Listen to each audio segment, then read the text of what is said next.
Good evening, everyone, or good afternoon, or good morning, or good night, whenever you're watching this, if you're watching it on demand. And welcome back to A Velvet Soiree, a nice, chill little dinner party where nothing bad ever happens to anyone ever. Let's jump right in, and I'm going to have my players introduce themselves, starting with Jesse. I totally forgot you're going to start with me. Until just now. Hi, I'm Jessie. You can find me at Choose the Moose across the interwebs. Do you want us to say who we're playing? Yes. And whatever you wish to divulge about them. And I'm playing Piper, a super helpful and creative gnome with bright pink hair who makes boots and other things. But recently she made a boot for a plant that talks. Cool. Brilliant. I'm just gonna go around the Zoom chat. Let's go to Abby. Hello. You can find me at Citroen Walk at Abby. I'm playing Ruby, the most noble of the table. Human sorcerer type. Like one does. Perfect. And now to Camille. Hello, my name is Camille. Tonight I will be playing Winter, the White Witch. And what pronouns? She, her. Thank you, sorry. Cheers. Brilliant. And Jono, darling. Hi there, I'm Jono. You can find me on Twitter at MammalJono. Tonight I will be playing Shava, the Loxodon who does not like things with a bad size to leg ratio.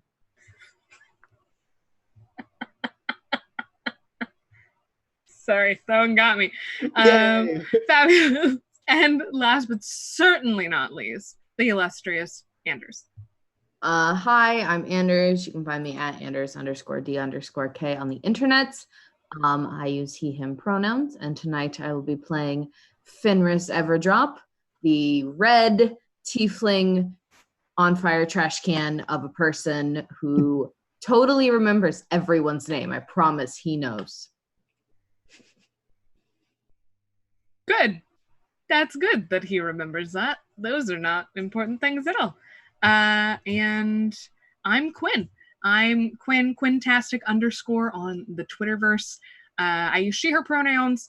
Tonight I'll be playing No, I won't be playing Pyre. That was weird. That was a weird moment. I mean, Pyre could show up. Who knows? I will be your mistress of secrets and lies this evening, and also playing all of the people and all of the things all of the time. Yes. So, without further ado, let's dive right in, shall we?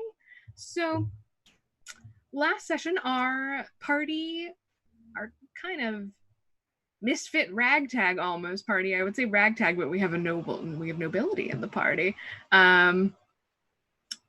Met by chance almost,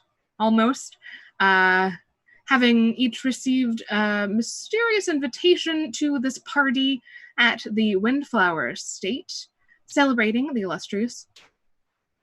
wondrous Lady Wyndlin Windflower. I'm so sorry to my Windflowers who only do W's. They met, they talked, there was nothing awkward at all. There was no social tension whatsoever. It was great. No, but honestly, it was brilliant. Everyone met. Fenris found himself face to face with some sort of ghost, begging for help, saying there was danger. Shava received a gift from the family. Winter and Ruby had some interesting conversations, and Piper made stuff. Piper made very high echelon products, seemingly from nowhere, which was always fascinating.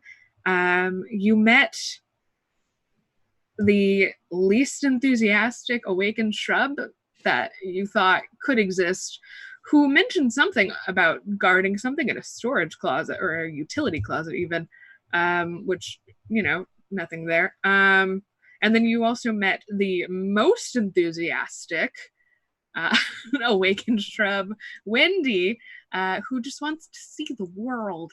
And I believe as we left off last week, Fenris had just cried out that he was seeing a ghost next to Winter's face, perhaps even. And Piper, you had started to go off to try out your potentially disastrous, potentially wonderful new invention. It's wonderful.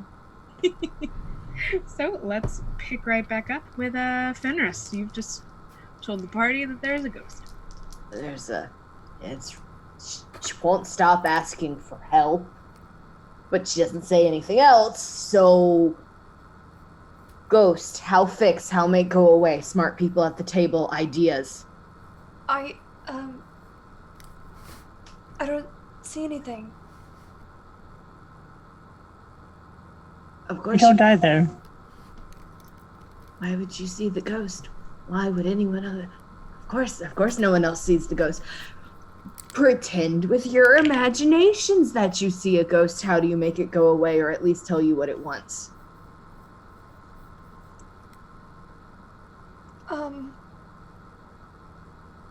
I assume you've tried asking. I mean, yeah, it just says help. Help. Have you tried Help. helping her? Them. It. Whatever. I'd be all down to help them, but literally all they say is help, so I don't know what step 2 is. That is a very fair reaction. Ghosts are not exactly my forte, but perhaps they're trying to get you to avenge their death. And Fenris, through all of this, the ghostly tiefling is still there, but it's almost like the sound was cut, but you can see it's still saying help repeatedly and very, very emphatically.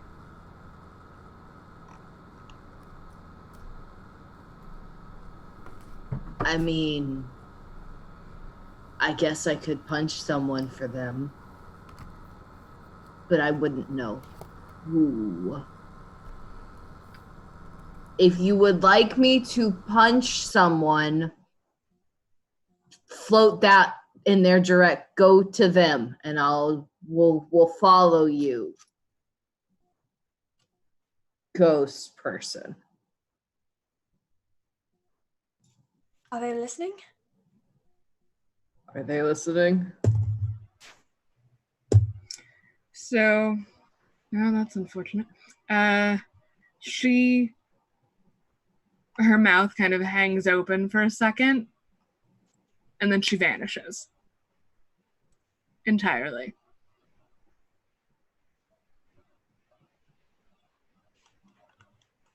That worked, I guess. What happened? She decided that I was useless and not able to figure out what she needed. So she went to go find someone more competent, and I'm fine with that. That's kind of my whole life story situation. So I'm just gonna drink now. Fenris, you feel an icy hand on your shoulder. Of course I do. That's all. No, but she's not talking anymore. Piper, are you still on your way to Wendy? I feel like I've bounded over there now. Okay. Wendy, I believe, is facing the wall now, thanks to Fenris, and has been told to be very quiet. Hi, Wendy? Wendy, are you Wendy? Who's there? What's that? What's going on? Hi, are you, can you not see, is this I'm facing the wrong way. Is this the back of you? Oh, okay. Yeah, can you turn me around? I'm gonna spin you. Are you okay? All right, I'm spinning you around now. Okay, wee. Hi. But she says that before you move her. I love her. So my the red tiefling, who I hope we can be friends, but he's not my friend right now. Anyways, he said that you want to move and groove and be in not here. Yes, move, groove. Sounds awesome. I want to see the whole world and wander, not like the stupid wander. I already Kinda like grumbles. you. I already like you a lot because Wanderer was kind of they really killed my vibe. But you seem fun, so I made you Wanderer's the worst. I know. I made you a boot. A boot, but I don't have feet. It's think of it like a pot cozy, but it's a boot. Like a pot cozy. You know, like beer cozies or like tea cozies that you can put your drink in. You don't drink.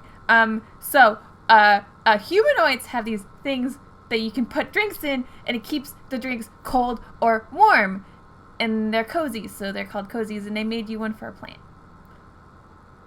How is being warm or cold gonna help me move? No. This is a special. It's a boot of wand. What was it?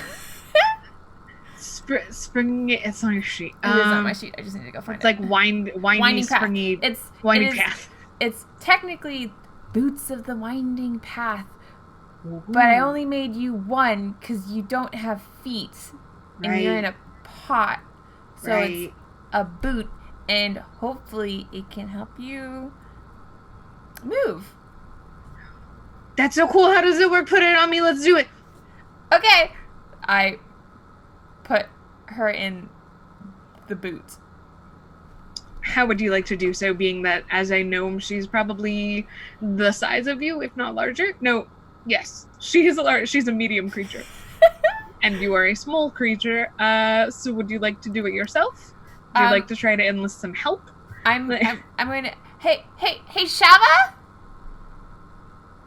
This is happening while the ghost thing is happening. That's okay. Hey, Shava! Yes. What can I... Yes?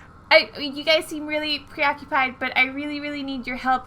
I am very small, and this pot is bigger than I am, and I can't lift it up high. Yes, I would be happy to help. Thank you. I go over and may I lift you? Oh, you're very tall. How high are you gonna lift me? Are you gonna drop me? No, just enough so that we can put the pot cozy on you. Okay. The boot. The boot. Yeah. Okay, yeah, let's do it. And there's almost some bouncing of the frond. Almost. Just almost. Yeah, I lift up maybe a foot, if that. Just enough. Okay. You're a Loxodon. I'm not gonna make you roll. That's why I chose my friend Shava. And I'm going to slide the boot under the pot. Okay. Easy, Whoa, I've never been this tall before, and there's so much stuff to look at. Oh, is that a ghost? Ooh, okay. There's a ghost? Do you also see the ghost? No. Okay.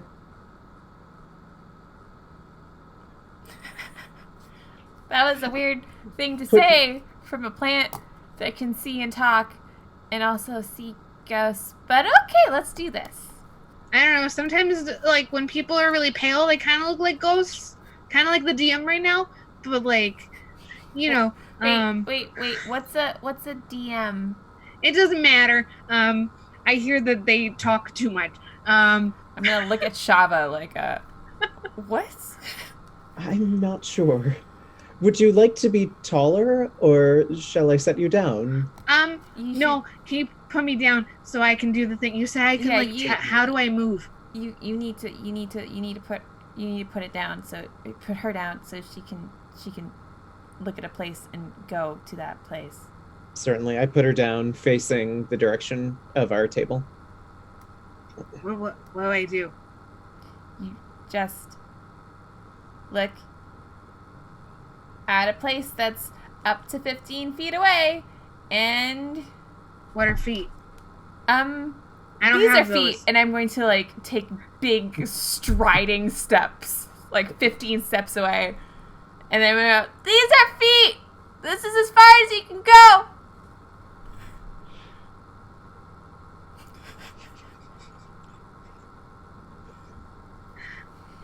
Okay. She.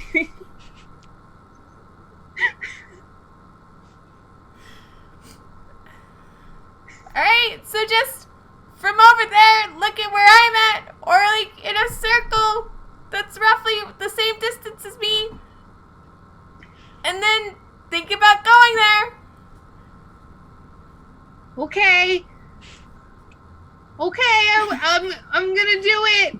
And roll a d100. Woohoo! That's a 71. So It's a 70. That's a passing. That's a C minus. is it? Is it? Considering the numbers we got last time, is it? I don't know. So you knew going in that it maybe wasn't the most solid enchantment work that you've done, and you knew it might not work as intended. But you give it a shot because you trust your own abilities, and rightfully so. Except for this time when it was no, you shouldn't have. So you see what Wendy goes quiet for a while. And you can only assume concentrating very, very hard on the place that she wants to go. And I have a table for this. Oh no. Oh no. So What have you done to me? you hear, hey, like you rolled it. There's a reason I had you roll it. There's a popping noise of like the beginning of a teleportation, but you don't hear another one. Where's Wendy? You get no response. Wendy? Shava, is Wendy still there? I'm gonna stride back over. I assume I don't see her. Nope, you sure don't. Well, it worked. She's not where she wanted to. Where she's not here, she's somewhere else. This is a job well done. I succeeded. I'm going to go back. This is great. Shava, thanks for your help. Shava takes a moment, just breaking from the preoccupation that has been taking over most of her attention span for the last hour or so, and just contemplates where this poor shrub could be at this exact moment. Okay, roll an Arcana check. Oh, I didn't think I'd actually get to do something. I just said that to be funny. It's a 15. 15. Okay, that's high enough. You know that sometimes when teleportation kind of stuff, magic goes wrong, you end up in different planes. Oh. She's off on an adventure. She's having fun. She wanted to see the sights. She's seeing the sights. You know that can sometimes happen. You also know that it can sometimes end in obliteration. You can't tell in this case because it wasn't your magic and you just kind of saw it happen. But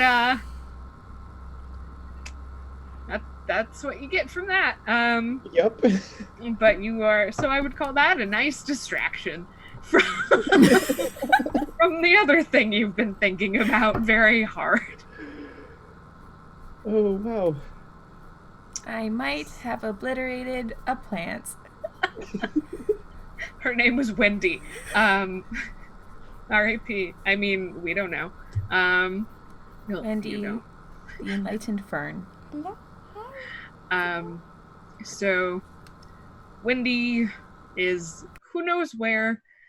Fenris, you don't quite know where the ghost is, but you sense that that business is not quite settled. So as you all come back to the table, come back together, your little the construct that has been acting as your server for the evening comes by. It doesn't feel like it's been very long, but apparently long enough for it to come by. Oh, drinks? Yeah, drink orders, anyone? Yes. Refills, etc. I grab the construct and just like pull them to me. Oh, yeah, yes, sir. Every time that bottle gets low, another one. Very, very good, sir. Very good. Mm-hmm. Excuse me. Yes, I'm gonna need. Could I get something a little stronger than some bubbly? But that's still bubbly. Yes, that can certainly be arranged, ma'am. Anyone else? Yes. I'm still finishing my first one, but thank you. Okay. Good. It looks around the table. The tray, as it has before, kind of does the worried, spinny, smoky thing, and your drinks appear. Sets it down. There are 2 bottles for you, Fenris. Because fear. If a construct could feel fear. No, it does. I will note, I do not pour either bottle into the cup. I drink from the bottle now. Noted. Do you Edward 40 hands it? No, we're not that bad yet, but there is a ghost. So drinking from the bottle instead of the tankard of sobriety. Oh, spoilers. Spoiler. Oh! I've not had anything to drink yet tonight. You had a sip. I mean, you've had a sip. I've been tracking drinks. I'm that friend. All right, so your thoroughly frightened construct server, kind of zips off in its arcane way. So who is on drink number 3? I believe Piper is. Fenris, you're not quite there yet. Did you finish a whole bottle yet? Out of the... I have not had a whole bottle. Okay. As a bottle. Yes, valid. Winter, are you on 3 or 2? Okay, and Ruby, where are you at? 3. So and Shava, you're still on your first. Just nursing it. You know, like... So everyone who's on 3, if you could roll me a con save, please. Oh no, I gotta move a kitten. Roll for kitten. Oh, I wonder if I can just... Oh. I'm gonna look over at Shava, still nursing their drink, and you know the carriages have drivers, right? You don't have to designate yourself as anything. Oh, I understand. This was my mother's drink of choice growing up, so I like to take it a little slow in her memory. That is a very nice sentiment for my asshole comment, and I don't have a retort for that. That's fine. Oh, are we rolling in Roll20 tonight? To your mom. I decided to try it out. Okay. Yeah, me too. I regret my choices. You should. I do. So, woof. So Winter and Ruby, you're used to these kind of social events. You can hold your own. You're fine. Piper. Hi. You are small and the drinks are strong. So you're feeling it. You're not quite like drunk. But you're real darn tipsy. I'm feeling bubbly like my bubblies, except very bubbly. bubbly. Very bubbly. Bubblier. Yes. Good. And then you two are fine. So, what's been going on? Wendy the plant said there was a ghost over here. Apparently. The plant can see it. Wait, I thought she was just there was actually a There is actually a ghost, yeah. According to Fenris, at least. Fenris, that's your name, right? Yes. And before anyone asks, no, I am not super wasted and making things up. We're not there yet. I don't think anyone was going to ask that. But thank you for clarifying. Apparently, only myself and the plant can see the ghost. So sometimes I just defending my.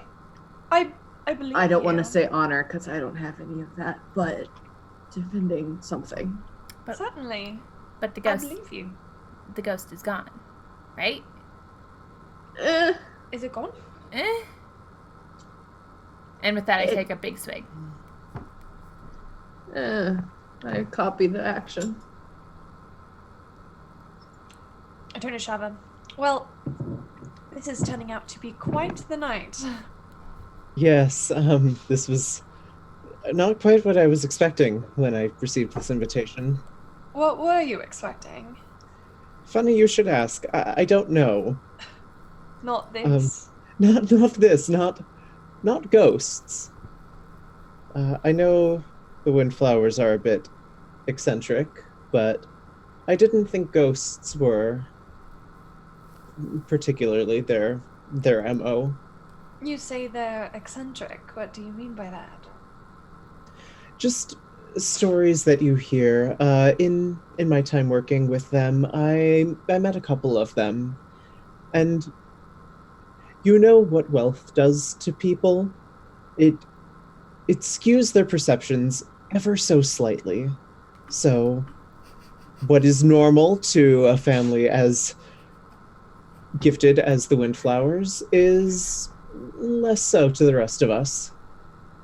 For example, all of the alcohol being slung around like it's nothing. My heart hurts just thinking of the cost of that alone. Fair.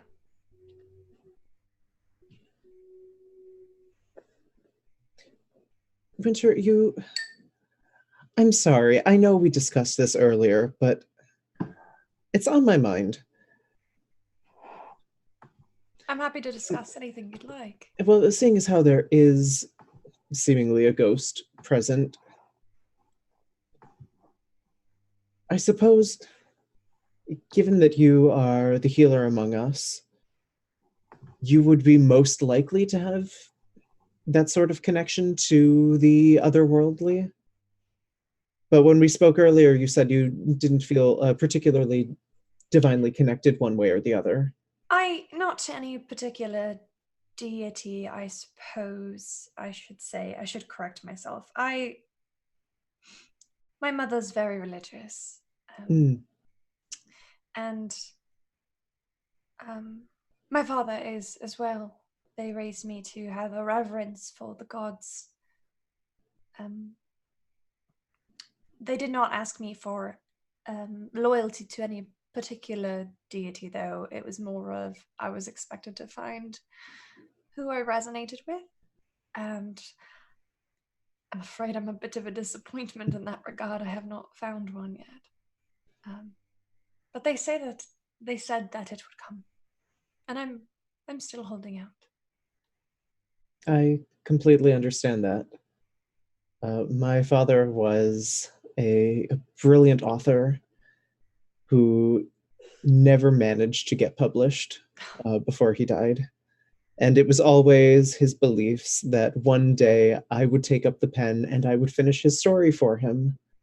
And I never had quite his way with words.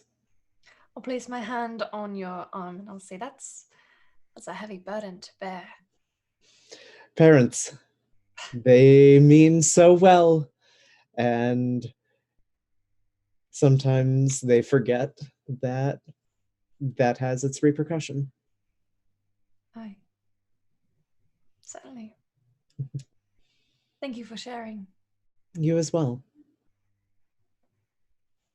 And as that conversation kind of comes to an end, Ruby, Mercury comes swooning in. Oh. Would Mercury be visible or invisible, do you think? Visible. Okay. And he's red, right? Or Yes. if you would like to describe what comes... approaches and lands on the table. No, I'll let you. Okay. So this little pseudo dragon, this red little thing, it comes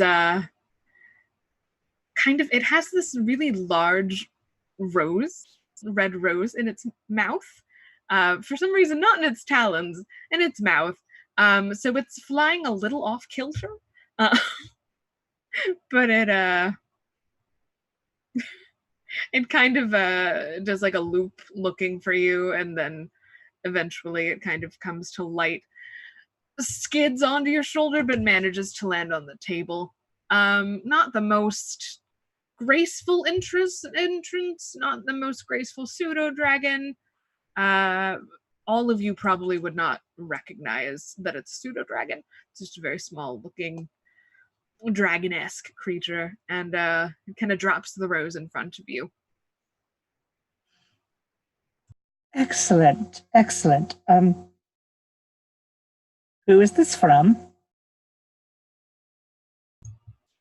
Who did you send Mercury to see earlier? Oh, she goes, excellent, wonderful. Hi, Ruby. Do you have an admirer? Well, at least one. Of that I have no doubt.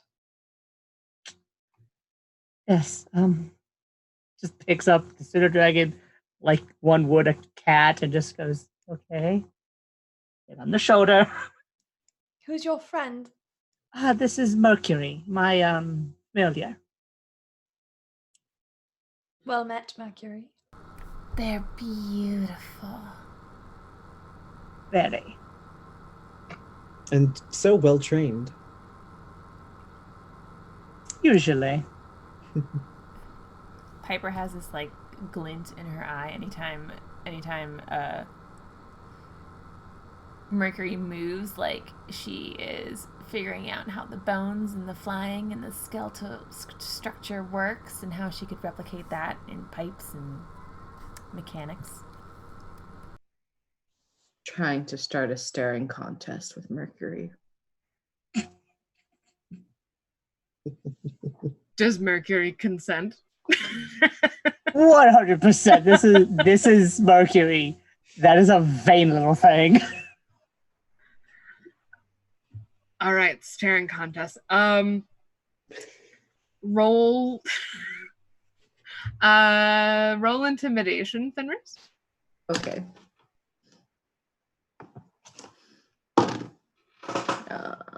That's And then do you have the pseudo dragon's stats up, or do you need me to grab them? I can grab them in a second. Okay. rolled is 16 plus character sheet won't load. I was prepared for tonight. I opened D&D Beyond and then just let it sit on the home page. It's +0. +0. All right, 16. I got you. I am not intimidating. We'll see. The pseudo dragon rolls for intimidation. We're doing contesting intimidation. Oh, okay. So I guess that's just straight charisma for Mercury there. Which is also a 0. 7. Something else at the table is red, has horns, is a little awkward, and I felt my place being threatened.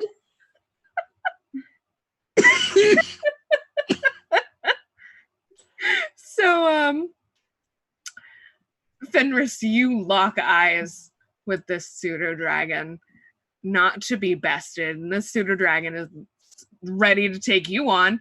It's ready. You keep looking, and it's brave, but it's not that brave, and it just kind of like just looks away, kind of disappears into Ruby's hair a bit.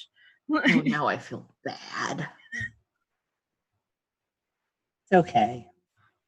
They get this way sometimes. It's okay. just kind of hunkers down, almost the way that the mechanical arachnids hunkered down. Yeah. But not power save mode. Still a flappy pseudo dragon. Yep.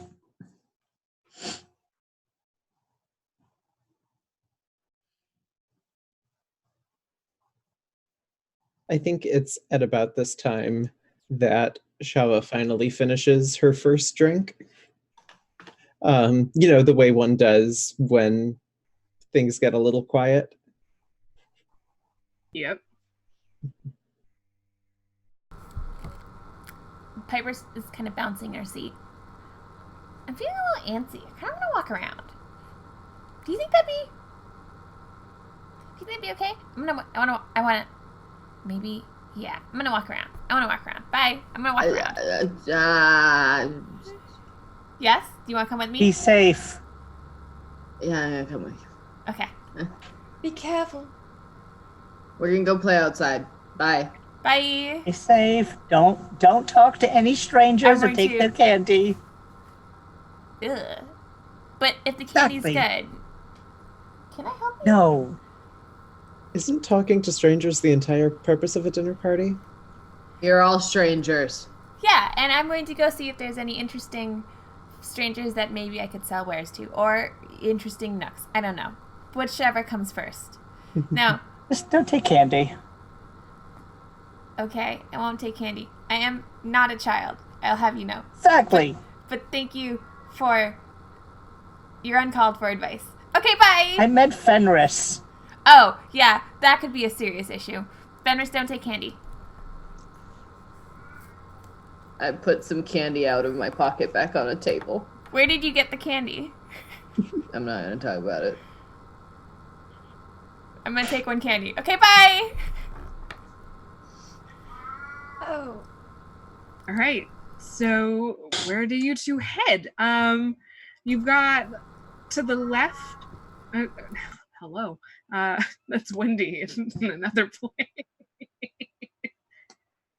Or obliterated. We don't know. It's the wailing of the dead. It's pandemonium. To the left of the table, there it's a little bit more empty. That's where Wendy was kind of set up near the wall. And then there's the middle partition. I need to put this pen down. Middle partition, kind of where you would it does the thing to the mezzanine. That's where Wanderer is, at the edge of the mezzanine, thanks to Fenris. So they have a better view.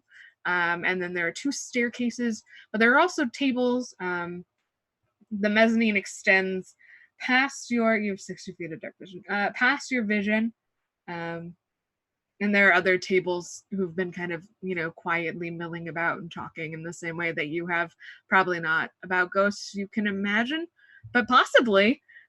Who knows what types are up here if you lot are. So what would you like to do?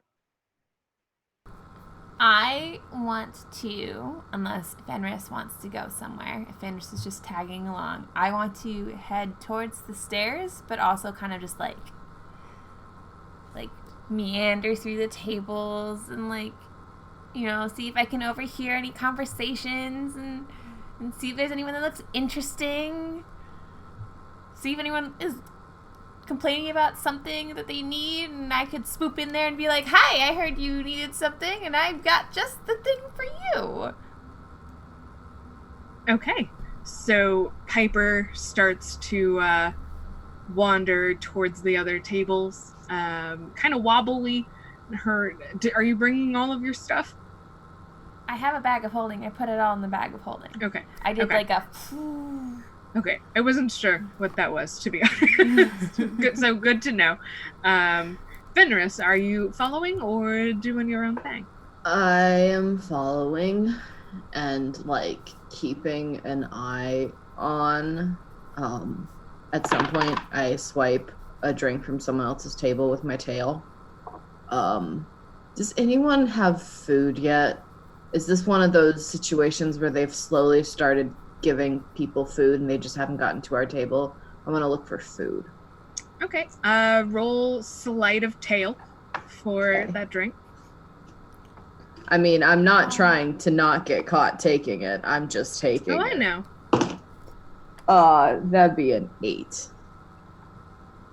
With your +5? Yeah. Woof. So you go to swipe that drink.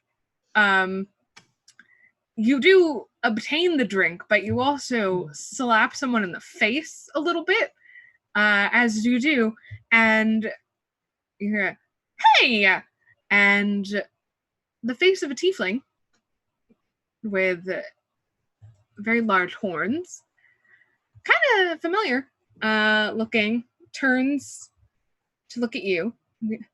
What do you think you're doing? Taking a drink. Don't you have your own server for that? Yeah, but they're all the way up there. This is here.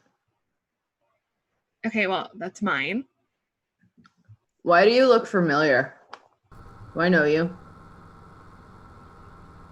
I don't think so.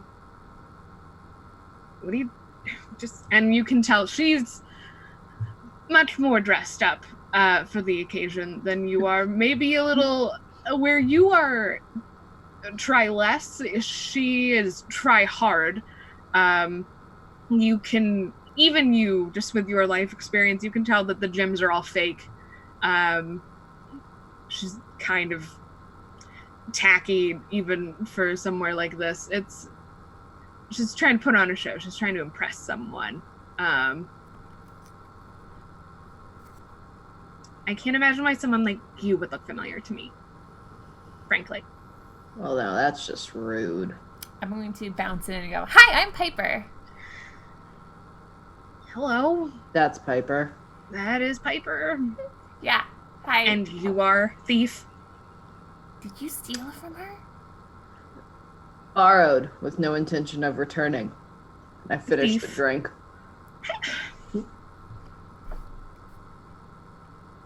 What's your name? That's Piper. He's Fenris. We were just meandering because I really like sitting down for too long. I mean, unless I'm working on something, but I'm not working on anything. What are you doing here? You don't look. And I'm going to look over her fake gems, and I will roll for that if I need to. You don't. You kind of look like us. What do you mean? You know, you're dressing up, but you don't quite belong. I don't know what you could possibly be talking about. I'm part of the Upton family, but like there was a problem with my invitation. So I'm up here instead of with my family. They like didn't have enough chairs or something. It's total bullshit. Oh, the uppity up family? I hit your friend with a spitball like 20 minutes ago. That's a fun coincidence. Cute. I thought so. Mm-hmm. So, did you get an invitation or? Yeah, of course I did. Yeah, I just really, I don't know why they wouldn't seat me with the rest of my family. It's totally rude and inappropriate. And you can see she's kind of flustered. And the rest of the table is kind of like not wanting to engage in this conversation. Does she look like the ghost? You could safely say a bit, yes. There's a passing resemblance.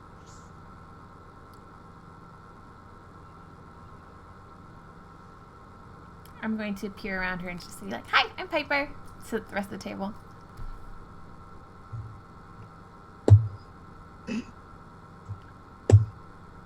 You know, I don't want to get all up in your business. But you're not, like, dead, right? We're talking to her. Well, dead things can talk. Excuse me? What are you implying by that? And her voice raises, like, starting to raise. Piper, when you try to get their attention, they're very busy with something over here. now. Okay, you guys can just keep talking your nonsense. Yeah, okay. That's okay. It was nice not meeting you. If you need help, I just thought of this. Can I reach into my bag of holding and like pull out business cards? You absolutely can pull out business cards. So you pull out business cards. And where do you put them? Intoxicated, very small Piper. I feel what the table's like here on me. I'm just gonna like throw them in the middle of the table. Great. You hear some grumbling, just like grumbling. I'm an artificer. If you need any help, I'm your girl. I'm your woman. I'm a grown woman. That's me.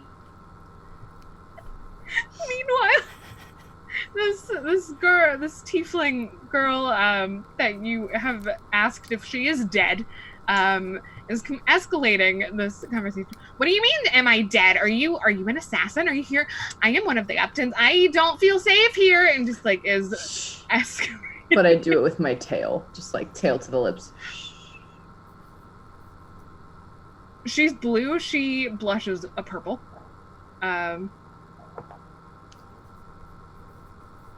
Clearly you're not dead, at least on the outside. I would take off the fakes. It's pretty obvious. You'll pass better without them. And if you or any of your relatives die anytime soon or have recently died and are prone to haunting people, our table's up there-ish. And we'd like to be left alone. Please and thank you. And I'm going to use my tail to grab a different person's drink off the table and start to walk away. You take a drink of that drink. It has Piper's business card in it. I'll get that for later. The tiefling girl that looks vaguely like your ghost, maybe, possibly, doesn't say anything. Just kind of watches you leave. So do you keep going towards the tables? Do you go back to your table? What would you like to do? Piper, what you looking for down here? Well, now I need to find the little gnome's room, so I'm gonna go head towards those stairs because they seem like a place where little gnome's rooms would be, and the bubbles have gone down. I need to release the bubbles. You know, you're going to feel more drunk afterwards, right? Like, it won't hit you until you sit down, and then you're going to get up, and it's going to be like, whoa. I'm already up. Okay, good luck with that, small person. Gnome! Gnome, I'm sorry. You're just very... I don't want to be condescending, so I'm going to shut up, and I'm just going to go away now. Okay, be safe. Don't take candy. Any more candy. Also, don't steal drinks. Meh. And I'm going to wander towards those stairs. Okay, so Piper... I'm just gonna wander. Okay, so Piper wanders off towards the stairs, and Fenris, you wander around for a bit, maybe steal a couple drinks, who knows, slap some people, and then you feel a very warm hand, a very corporeal hand on your shoulder, and it tugs. Back at the table, what are we doing? And that's when the waiter said, "I'm sorry, we're all out of squash tonight." Oh, delightful. Shara, you are something else, aren't you? I can't take credit for it. That actually was told to me by one of our hosts this evening, Wisteria. Have any of you met her? No, what is she like? What a sense of humor she has. I made her tell me that joke twice after hearing it first, so I could memorize it and pull it out tonight. Most excellent. I wonder how long it will be until we see our hosts. I was wondering the same thing. It's Yes. been a little bit. I Ruby, will it... oh, sorry. No, go ahead. Go ahead. I insist. Ruby, what is the strangest thing you own? You can tell a lot by a person by their answer to this question. Well, I have this bag. Mhm. And if I reach into it and pull something out, an animal will appear. Fascinating. Yes.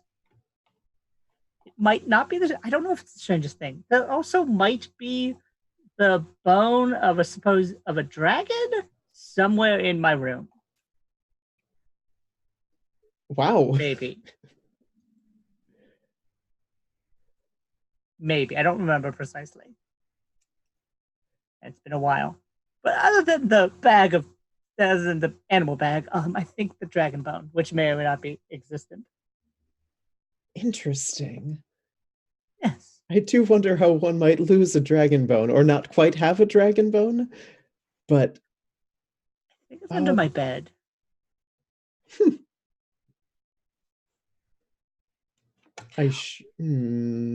What about you, Shava? I shouldn't. Would you like to see a party trick? Oh, please. Yes. All right, and I'm going to look around because we never talked about this post stream, but I like to imagine that a Sun's Glory is just it's a bit heavier than one drink probably should be. So Shava's feeling it just a little bit. Okay, yeah. And Shava probably doesn't drink a whole lot. So. No. So I'm going to look around totally surreptitiously just to make sure that like there's no one around who could tell me not to do something. And if I feel satisfied in that, roll a perception check. This is going to go great. Oh, God. Oh, no. 3. 3, you are totally safe. You are completely alone up here. It is just you. It is the Shava show. Everything's great. In my own little spotlight on my own little stage. All right, I'm going to reach into my bag and I'm going to take out a peculiar looking wand with baubles and orbs all alongside it. And I'm going to point over at the space where Wendy was, and we're going to see what happens. Oh, yikes. That's cocked.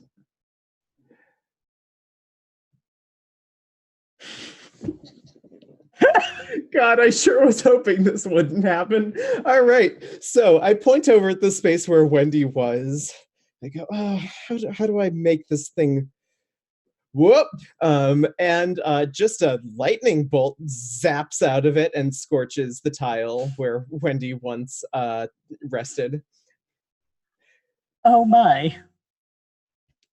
Oh, Lord. That shouldn't have happened. That could have happened, but I'm going to put this away now. That is certainly a party trick. Where did the waiter go? I would like some water. That would be very good right now. I agree. Well, Shava, make me another perception check. Oh, God. That's better. 18. 18. So I know they're coming to yell at me. Goody. So as you're going to put your wand away, out of the corner of your eye, you catch your name card flicker for a moment with a different name. before it returns to its normal state. Do I see this? Where are you sitting? Next to I'm pretty sure I'm next to Ruby, but I can't remember if I'm also next to Shava. Oh, I have it written down. Hold on. Let me mute while I go through my notes. Shava, that was quite the trick. Yes. Usually, it doesn't do that. What does it usually do? Oh, things like make grass grow or create butterflies or leaves, or sometimes it changes things to a different color. On the rare occasion, however, that it does create lightning, well, then I regret things. I see. Winter, you would not have seen that. But you may make a perception or insight check if you want to see how Shav is feeling right now. Sure. Oh, that's an insight for a total of 6. Yep, Shav's just a little tipsy and a little flustered because she made lightning at the party. And as that happened, that was a thing, and you start to ask about a waiter or a server or some sort. A larger construct than before. It's not quite your robot butler. It's a robot butler.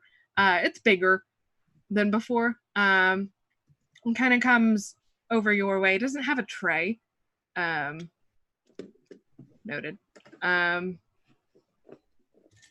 It just kind of goes, "Do we have a problem here?" No, certainly not. Just a little accident. No, not at all. Very well. Could I get some water? Water just kind of appears on your table. Thank you. In a glass, I should clarify. Okay, thanks. And it just kind of curtly gives it like a nod and hovers away. Well, here we are. That was interesting. It was. I will enlist both of your help. Please don't let me order another drink for at least 30 minutes. Certainly. Thank you. And as that encounter happens, Piper, let's cut to you. So you're heading to the stairs. Heading to the stairs. You're very confident that you can find the bathroom in this massive estate by yourself. And as you kind of... Which side of the stairs do you go for, the right or the left? Eeny, meeny, miny, mo, catch the construct by the hole. If it shatters, whoops, that sucks. Eeny, meeny, miny. The left one. Okay, so you head towards the left, and there's roll perception. I'm gonna keep using Roll20 because why not? Ooh, I forgot this is not my usual character. What a great perception. So, what a great roll. That's a 4 for the listeners. Really great roll. Hey, that's not the game we're streaming. Hellbind 7 was great, though. So you are on, as you're deciding which side of the stairs you're going to use, someone bumps into you. Hey! Someone close to your size. It's a halfling. You're, oh geez, I'm sorry. Fingers, please. Oh geez, I'm sorry. Let me help you up. You didn't really fall, but like I stumbled. I stumbled. Yeah, they go to help stabilize you a bit. And so, I mean, I know I'm small, but like you're almost my height, so you can't really use the "you didn't see me" excuse. well, I was looking at the. It doesn't matter. Hey, I haven't seen. Wait, have I seen you around before? Are you Piper Volbunk? You're so stupid. Yeah, I'm Piper. Oh my God, you're Piper Volbunk! That's so exciting! Wait, how I've do you seen know me? Okay. Cause I do a little bit of work for the. He kind of looks around. For the Ellingtons, I do a little work for them. But my friends, I don't know. I'm doing a little work here too, doing a little side work. Oh my God, it's so exciting to meet you. Wait, are you a crafter like me? Oh, not nearly as good, but Oh shucks. I hope to be, yeah. I'm doing a project here for the party for the end of it. What There's project? gonna be it'd be great if I could get your help on it. Oh, absolutely. I love tinkering and helping others, and I mean, if helping you means I get to do some tinkering. Oh, totally. And like my bot, and he looks around again, and leans in, and I totally shouldn't be saying this, but like my boss is totally loaded, like almost windflower loaded. So like, maybe I can get you a cut if you want. Yeah. Wait, you're not being employed by the Windflowers at their party? No, it's a surprise. From a friend. I love surprises. Yeah, aren't they great? It's gonna be great. Here's my card, and it's a business card, kind of like yours. But it's like trying to do some sort of magic. So it's like, but it's not.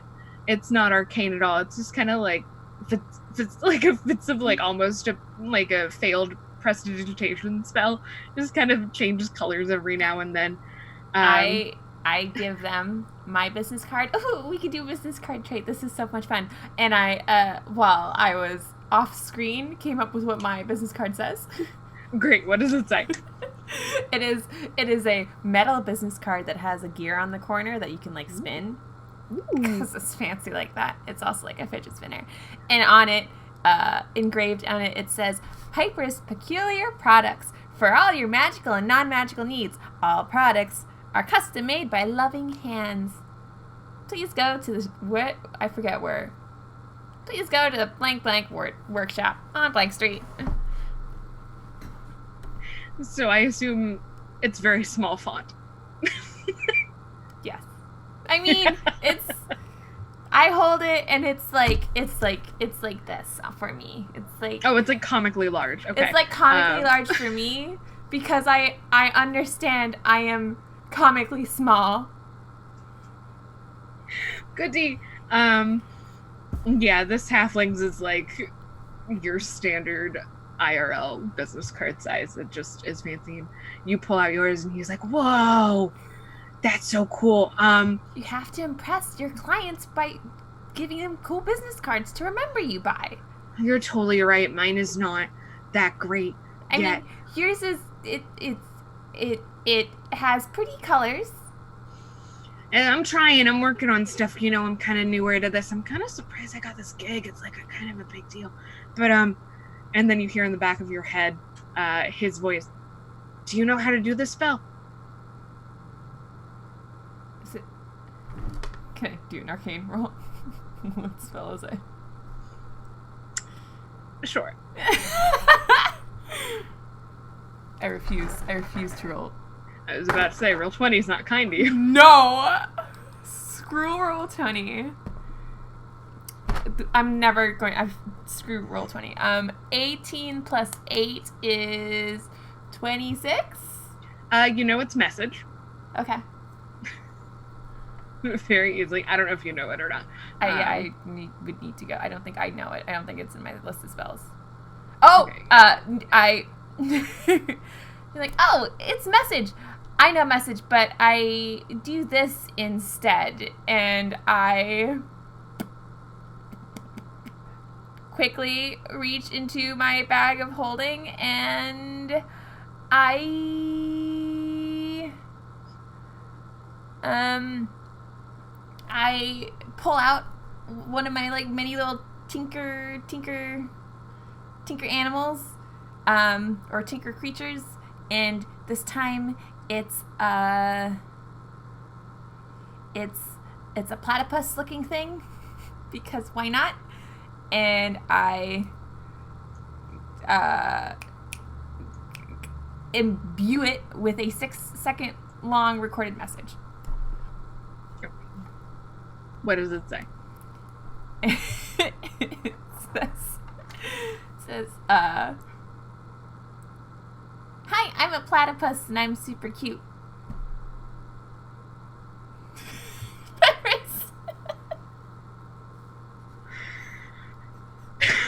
So you pull that out, and he just kind of looks at it and goes, not quite the same. You okay, here's what we'll do. I'll message you when the go to come start and come look at my work, okay? Okay. And then I'll tell you where to meet me. It was so good to meet you. Oh my god, Piper Voltbonk, that's so exciting. Oh my gosh. And then wait, before you go. Do you know where the restroom is? No. Okay, thank you. Okay, yeah, I'm gonna, and then he kind of zooms up the mezzanine, up the stairs. He's at a mezzanine above y'all. Okay. You might assume that's where he's headed. And then you just... nice halfling. Should have gotten there. Oh, I read their business card. Okay, it's blank. Okay. Except for the attempts at the colors and the occasional sparking. This is really not a good business card. Okay. I'll find out their name later. I'll be fine. The bathroom's on the ground floor. You hear from the shrub beside you, who has been listening to this entire conversation. Thank you. W name? Wanderer. Oh, it's you? I haven't moved.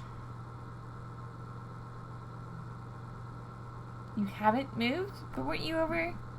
Well, yeah, Fenris moved me. Yeah. Oh. Okay, thank you. What's up these stairs? Up the stairs? I don't know, more seating? I haven't been up there. Okay. Restroom first, then stairs. Cool. I wasn't talking to you. But hope you have a pleasant night. Bye. Great. Fenris. Aye, Captain. There's a hand on my shoulder. And it tugs very insistently. Roll me. Who are you? Let's see. Who am I? You would be surprised. So roll me a dex check. Like a dexterity saving throw or a dex check? Check. Okay. Done. 22. 22. Okay, you managed to. You're surprised. It catches you off guard, but you stand your feet. You just kind of turn to see who's behind you. And you see a figure with a black hood, black robes, and you can't really see much inside the hood. What the? You're causing a disturbance. Yeah, I do that kind of everywhere I go. That's kind of my thing. You're not a ghost, right? Do I look like one? Honestly, at this point, I don't know. Are you gonna make me go back to the table? Am I in timeout? Come with me. He just kind of tugs on your shoulder again. Where are we going? And is there food there? No. That's only one of the things that I asked. I will go with. Okay. So you follow this hooded, robed figure, very dexterous robed figure, past the rest of the tables, reach the wall, and they put, they sure do, they put, you see a hand kind of fly up and some sort of glyphs drawn across a panel of the wall, and it kind of slides open. After you. Just through the magic door into the unknown abyss because a person without a face wants me to. Yes. I don't trust like that. Know Good. that I am not doing this out of trust, but I go. Good.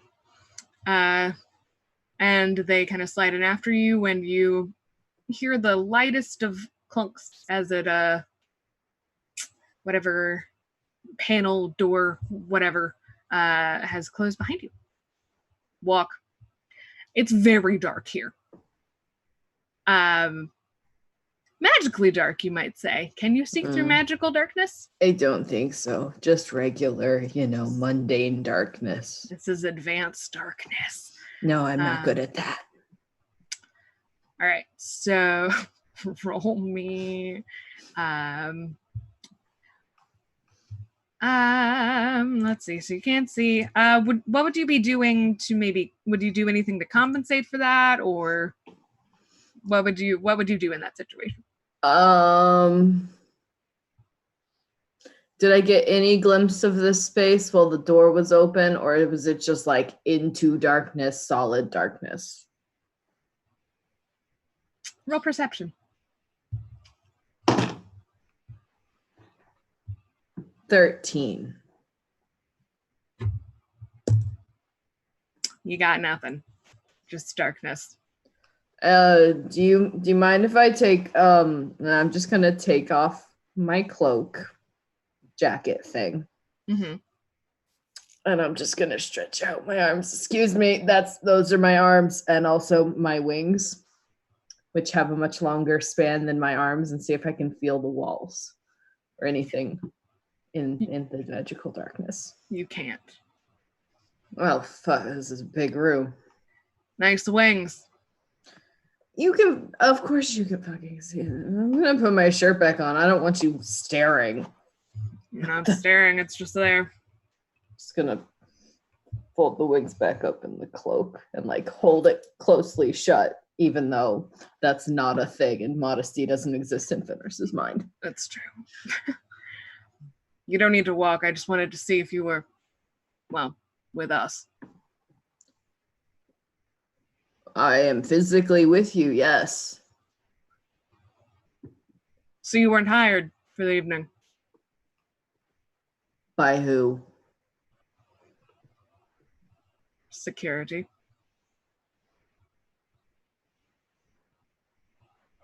Are you asking me if I'm a guard? Because, I mean, my name does start with F. I understand that is a point of contention here, but I am not a Frank. Where is Frank? I have not seen Frank since I came in, and I'd like to see him again. I do not know a Frank. We are security.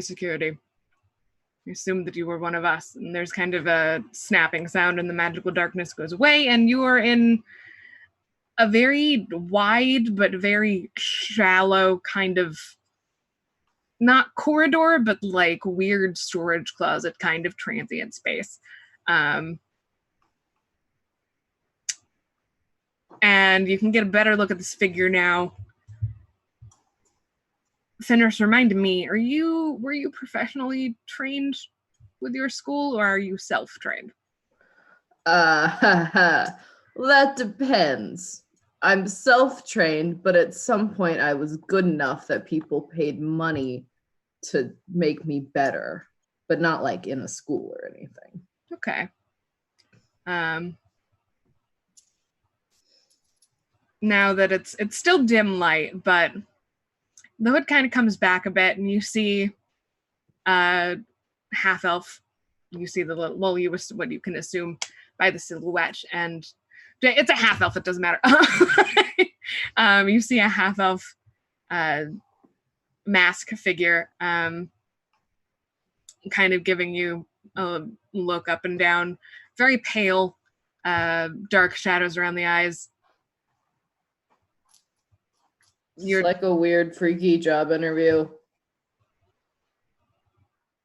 You are a monk, yes? I mean, there's multiple definitions of that word. No, I do not sit in big fancy buildings and meditate on the meaning of the universe. Yes, I do hit things with my hands a lot, and I'm very good, and it hurts. That is the important part. Okay, well then, yes. Would you like to hurt some people tonight, Fenris? Yes, very much so. Do I get to drink while I do it? Is that your school? I mean, I don't know if I'd call it a school so much as like I punch people in bars when I'm drunk, and I do better than when I punch people when I'm not in bars and I'm not drunk. You see, he kind of thinks to himself, nods. We will call on you when it is appropriate.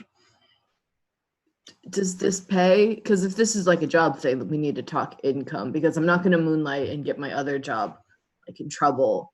I'm like not good. It will pay soon enough. Okay. And suddenly there's another snapping, popping kind of sound, and magical darkness once again. But I can't see in this crap. The panel or some such that you came through opens up, and you can see dim light vaguely permeating that. You're not sure how. You don't know quite a whole lot about magical darkness, but is that my cue to leave? Like, do you want me to go through your magical door? You get no response. Other than that cold spectral hand kind of digging in now. And you hear in your ear, help.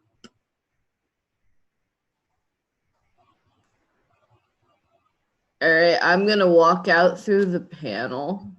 Okay. Does it close behind me? It does. I'm going to reach into my sleeveless cloak. That still works, even though I cut the sleeves off of it to look cool. I'm going to rip off a patch Mm-hmm.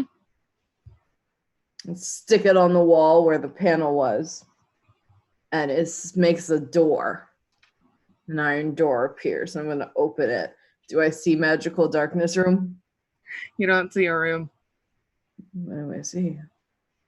You see a wall. Hey. But the door's supposed to go... I don't know how this shit works. Fucking... I spent like 200 gold on that cloak. And as Fenris grasps with the reality or non-reality of what he has just experienced, there is a loud kind of wind chimey noise, but not quite like wind chimes, but like the clicking of a champagne glass, but more musical, if that makes sense. That permeates the entire hall. And then a very loud booming voice, probably using thaumaturgy, you magic users, so most of you, would guess, and say, Good evening, everyone. May I introduce to everyone our hosts of the evening. And on that note, we're going to take a break. when we come back, we'll meet the windflowers. Maybe, probably.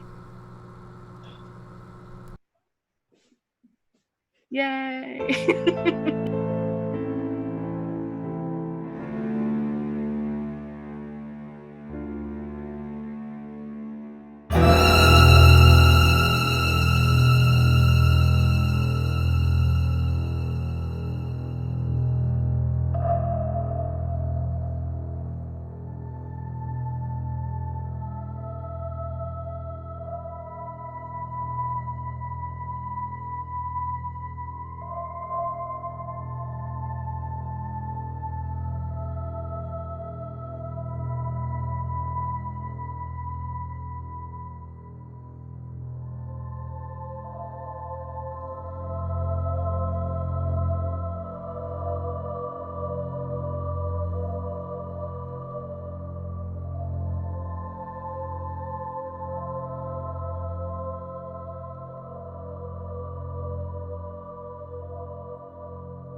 Welcome back to session 2 of the Velvet Soiree. This is a musical now. Thanks for sticking around. A lot happened in the first half there. Void howdy. I think a lot happened. But as Fenris attempted to get back into the weird magical corridor and couldn't, we heard the summons sort of for the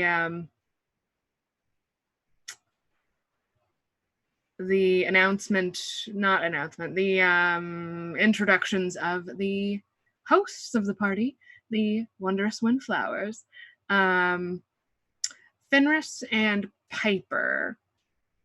Upon hearing that, what would you do? Considering you are not at the table currently. Did I find the little gnome's room? For the sake of brevity, I'm going to say yes. Okay. Then I would scratch my stairs plan and hurry back to the table so we could look over the balcony or wherever. Okay. And Fenris? Me and a drink are going to go try to stand in like a shadowy alcove and watch. Okay, those are easy to find. Shockingly easy to find. Lots of shadows everywhere, you're noticing suddenly. My new friends are shadowy, so I have to play the part. You do. And then at the table, what have we? I know I cut away kind of abruptly from you guys, but so you hear that noise. I think after realizing that I have absolutely no idea where Wendy went, I'm just going to take my chair and rejoin everyone with just kind of I got nothing. Mm-hmm. Well, time to watch the windflowers enter. Shall we go to the balcony and watch them? I think that's a lovely idea. I'll join you as well. Thank you. Hey guys, hey, I'm back. Hey. We're going to the balcony. Watch the windflowers walk in. Okay. Can Piper see over the balcony? I'm gonna drag a stool or a chair with me. I will have brought a stool for you. It's very kind of you, Winter. So, Piper, you hop up on your stool. Fenris, you find your shadowy alcove and look as shadowy as possible. I almost was like, roll for shadow, but we'll do that later. And so the four of you kind of go forward towards the balcony, and Wanderer's like, hey, hands off it's just the windflowers, whatever. He's dead center, so how would you split around them or push I'd say them? directly behind. Okay, you are staring into this bush. Boom. And like, hey, I can feel you back there, just like I can feel items. You feel like an item, but warmer. Yep. It's annoying. I don't like it. But obviously, hey, what are you fucking humans? They think they can do whatever they want. It's like Wanderer has the voice like someone who has been chain smoking for 30 years, but I can't achieve that. Yeah, as a plan. So it's just like, fuck it. And as you, especially you, Piper, as you clamber up onto your stool, you see the Grand Hall once again with the windflower crest. There's more moonlight, obviously, now. I almost stabbed myself in the eye going for my glasses that don't exist. You see more sort of like golden everlasting flames kind of in front of and beneath the raised platform. I'm geometry in my brain. So it's like uplighting, drama school. It was golden light, and there's an older gentleman, appears to be human, definitely older, definitely magical. He's got like a wand, kind of old school magic. He's got like a wand to his throat, and you can assume that he's using thaumaturgy to speak to the room without straining his voice. This voice is going to kill me if I keep doing it. And there's more light now. It wasn't like shadowy when you came in, but there is more light, and you can notice now, kind of to the right, well, to stage, to your what you see as right. There is a staircase. Not terribly grand, surprisingly, but fairly okay on a scale of like grand. It's pretty grand. Never mind, I lied. I've lied to you. This is my favorite part, and I'm already forgetting it up. So there's this large staircase that's, purple, velvety, almost carpet. Looks velvety. From here even, it looks velvety. It's so velvety. And there's a soiree occurring. With a golden banister. And the gentleman with the wand to his throat, yes, thank you, everyone. Because, a hush has fallen over the otherwise kind of buzzing party chatter. Yes, thank you for your attention. The Windflowers now apologize for their absence, but they will be coming down now if we'll provide your attention. And the side kind of, it's almost like a spotlight. Not quite. I've set a proscenium stage. Oh dear. I've just made a theater. But light kind of starts to fall on the stairs more than it did before. Nice magic technicolor thaumaturgy, all of the wizards in the back. And there's some murmuring especially from where the houses are on the lower floor. May I introduce, he kind of clears his throat and makes space on the stage so that, they can take their seats. It's a really big table for only 2, 4, 6 people. There's 6 chairs, at least 2 larger ones, and then 2 flanking those 2. It's a real very ornate table. Obviously, ornate AF. So kind of makes room for them. Naturally, they again, they apologize for the delay. There was some regardless. First, of course, we have our young Master Waylon Windflower, everyone, or nearly a sir, we say. And you see, cresting the stairs, a boy in probably his early to mid-20s, trip a little bit on a stair, and there's a collective from downstairs, but he catches himself. And he comes more into the light, and he's got these golden curly locks that are a little bit, he could use a haircut. He's a little like a puppy. Doesn't quite fit into this ceremonial armor that you can tell from here looks like dyed dragon scales. You probably can't tell if they're dragon scales or not, but they sure look like it. But they're purple and gold, naturally, to fit the family. It's definitely heavy armor. He has kind of a sheepish grin as he waves, and there's polite applause. From downstairs, a little bit of giggling you hear from some of the femme members of the upper houses, perhaps. As he descends the stairs, the gentleman rambling on and on. He's a rambler. He's a real rambler. Talking about how Waylon has decided to go into the, not quite the military, they don't quite have a military, but into that sort of training to become a paladin and fight for good. And Ruby, on the back of your head, you hear, "Where are you? Where are you sitting? Where did they put you?" From a familiar voice.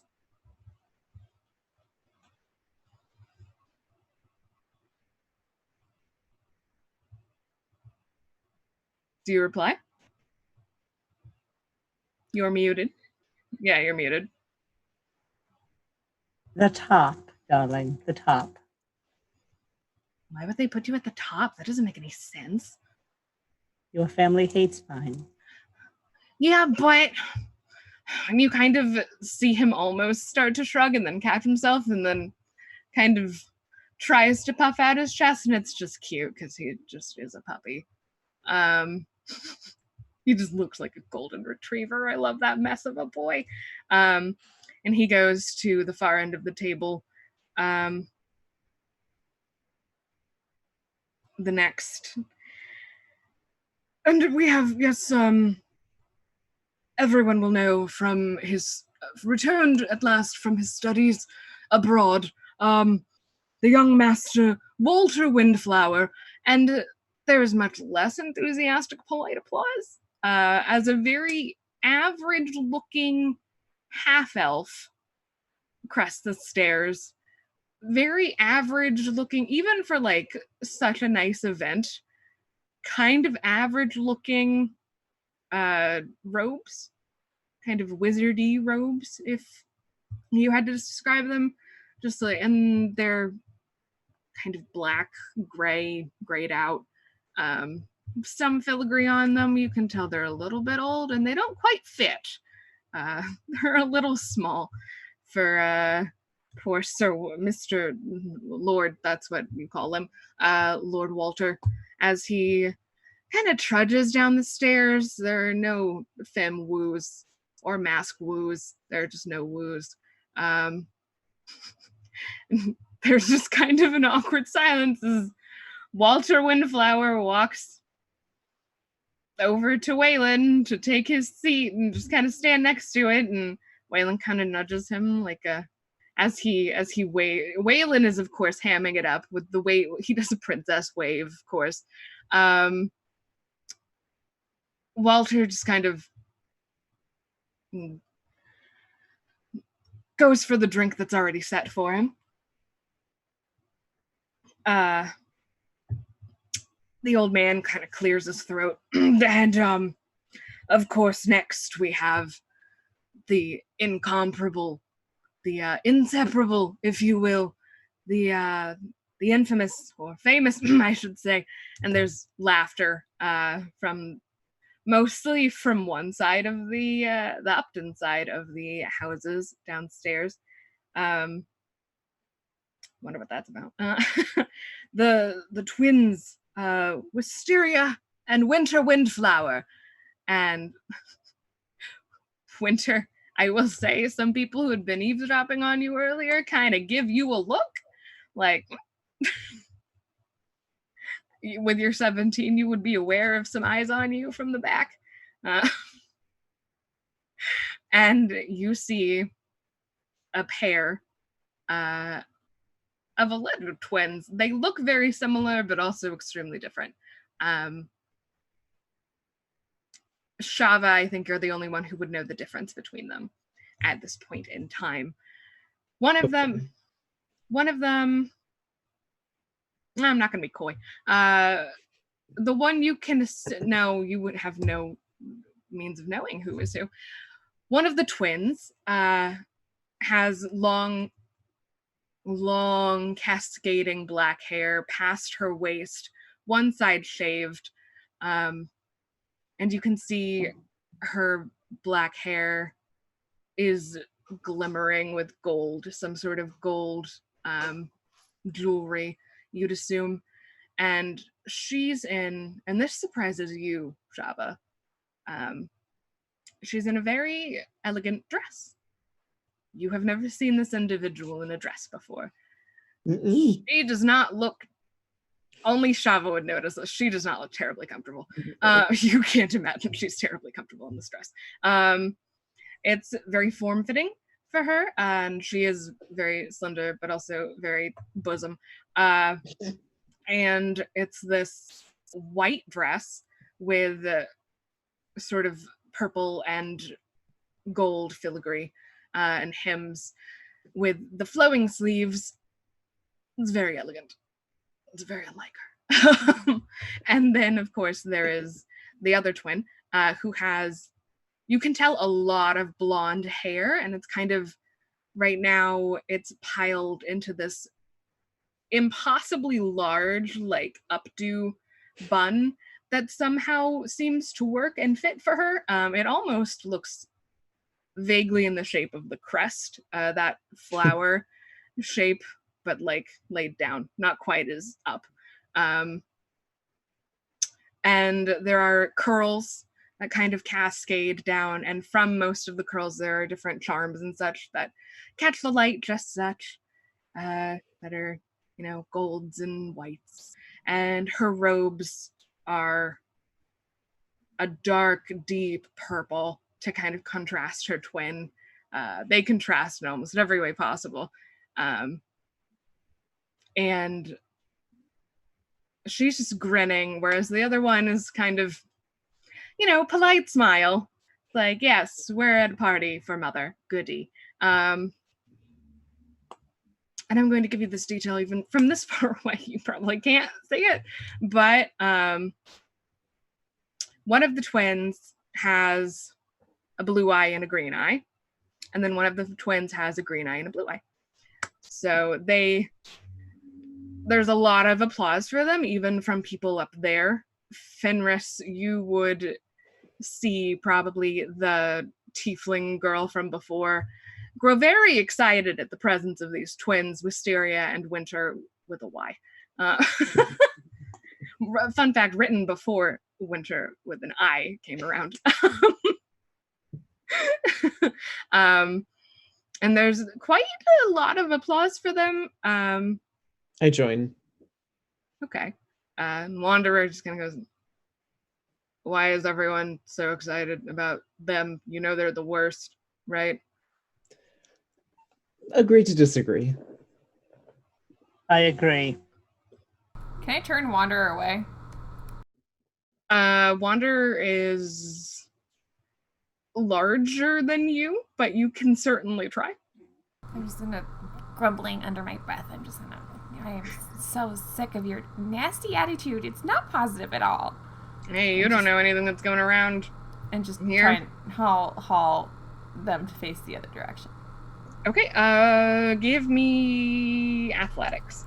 I gotta roll because there's a kitten in my dice rolling tray. No. Woe is me, so many struggles.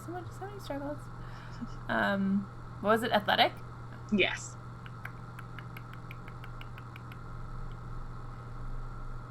Watch this be a nat 20. It's an 18. You, through the power of the bubbles, somehow you are able to shoulder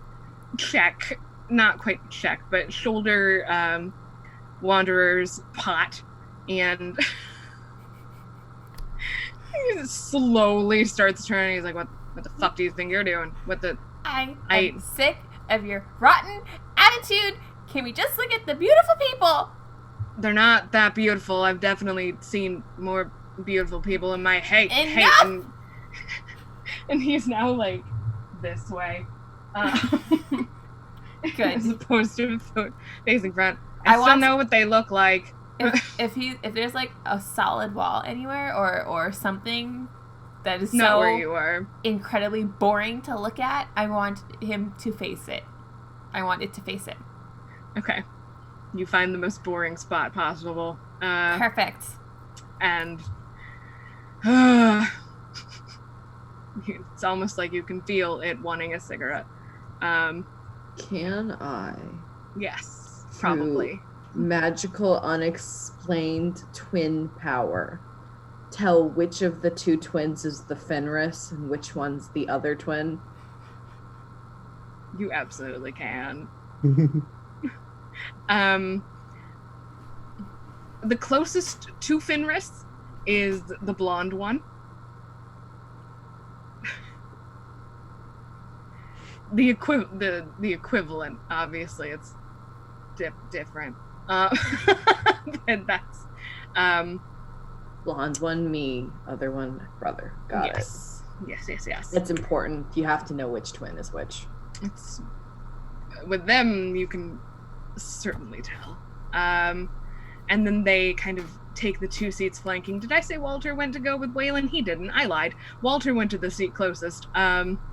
So the seating order is like Walter and Waylon on the outside, and then twins. And then after the applause, kind of, with the blonde one, just kind of also is hamming it up and is with Waylon and really enjoying the applause. Whereas the other one just kind of politely princess waves. You can tell she's had the most, like, she has the better social graces, you would say. As the applause kind of dies down. And of course, there is no one else as illustrious as His Very Grace, the Duke Whitmore Windflower. And you see crest the stairs. And the word Duke might surprise most of you, considering she's consistently been referred to as Lady Windflower. And you can presume that this is her husband. As he crests the stairs, stumbles in a not so charming manner as Waylon, staggers a bit. You see, Fenris, I think you particularly would zoom in on this. One of those very quick, actually, Fenris, make me a perception check. All of you make me perception checks.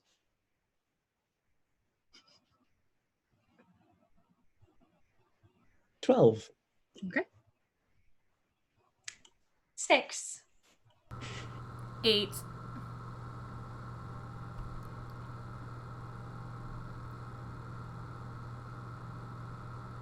Ruby? 13.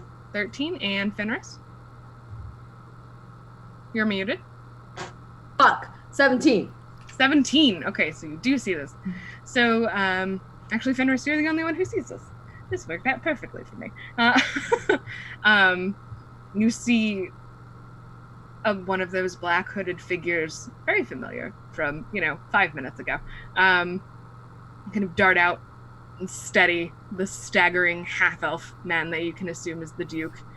And as soon as he's righted, kind of disappears again into the shadows. You see a half-elf man in some nice velvety looking trousers, nice shoes, very, I don't want to say flamboyant, but like kind of flouncy, piratey almost, deep purple dress shirt with, he missed a button or two near the abs, and they aren't attractive abs to look at, I will say. And he did manage to get on a cravat. It's a kind of a muted gold half-elf man. Did I say Walter was a half-elf? No, Walter's a half-elf. And the others are human. He kind of staggers down the stairs, and you can all kind of tell he's probably had a bit to drink. And the genuine smiles that might have been on any of the adult Windflower children kind of go to the industry standard, polite, aristocratic smile, as Duke Windflower kind of staggers his way, grasps Walter's shoulder, who doesn't move. Seems to be a normal thing, and makes his way to the center of the table where one of the larger chairs is, and kind of leans onto the table and yells out, "Hello, everyone! Yes, hello!" There's some muted applause, but like obligatory polite applause, but it's muffled and it's not great. Whitmore is, yeah. Whitmore's a delight. And you see the older gentleman who had been announcing kind of doesn't know what to do in this moment, and you watch him kind of flourish his wand, and suddenly it's the Duke's voice that is louder in the room, and you hear, "Yes, hello everyone, yes, hello, welcome, welcome," and he already has a drink from somewhere, you're not quite sure where. Almost a Fenris move, but no tail. Maybe he brought it with him, I don't know. It's so good of you to come to our party for our dear Wendy. Yes. And there's so many things I don't want to tell you. For our dear Wendy, yes, yeah, it's a bit of a surprise, really, spur of the moment. Everyone's just like kind of uncomfortable at this point. There's like an uncomfortable silence. Like you could feel it, it's palpable. But yes, very good. You've appetizers will be served at a time, and I hope you continue to enjoy your drinks. And he kind of laughs in that drunk way, and there's like some awkward chuckling from down below. You see a couple of people like raise their glasses and not take drinks from them. Anyway, Wendy darling, Wendelin, she'll be down later in the evening, of course, for the main course, because isn't she the main course? But for now, feel free to wander the estate that she's prepared so hard for you. He just kind of mumbles into his drink, and then the wizard who was facilitating that very promptly cuts it off and recasts. Yes, I believe the Duke is saying, the grounds are free to roam. Help yourselves to the museum portions, and enjoy your evenings, everyone. We will call to dinner shortly, I am sure. Just kind of looks around. There's that kind of chime noise again, and the windflowers take their seats, and everyone kind of goes back to buzzing. Shava. And oh, so sorry. No, I was just gonna say, and you're free to roam as you would please. Shava, Yes. I think this would be the perfect time for you to show us your work. I would love that.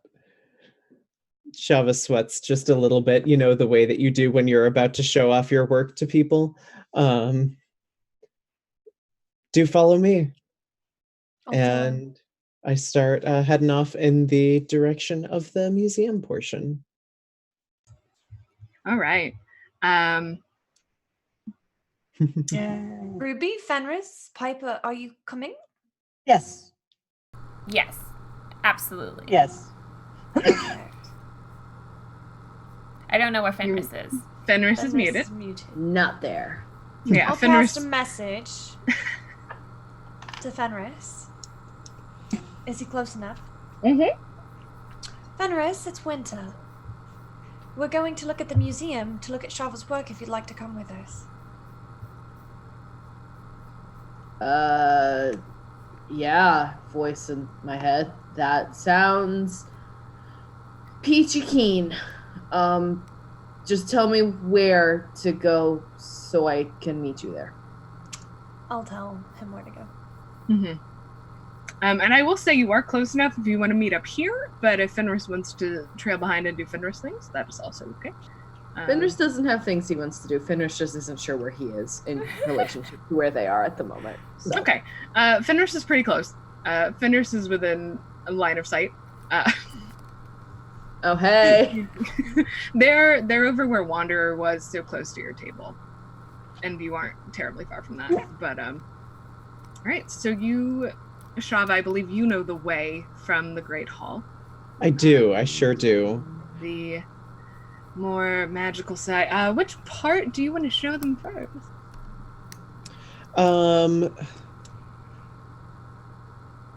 Let's start with the wearables, armor, boots, and the like. Okay. You do know those are closer, so good call. Lol. Good. I just made that up. I know. I would say the farthest from you is the actually. Just kidding. So you people are starting to mill about now, and it's getting a little crowded.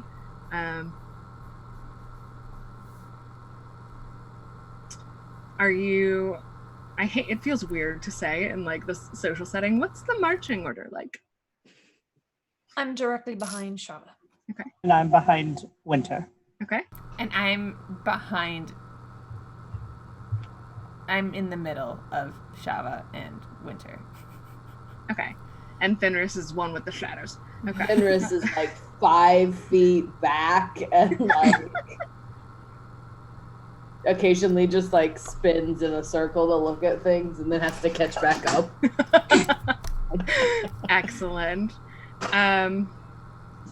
Winter, you hear a familiar voice in your head, and it says, "Hey, you!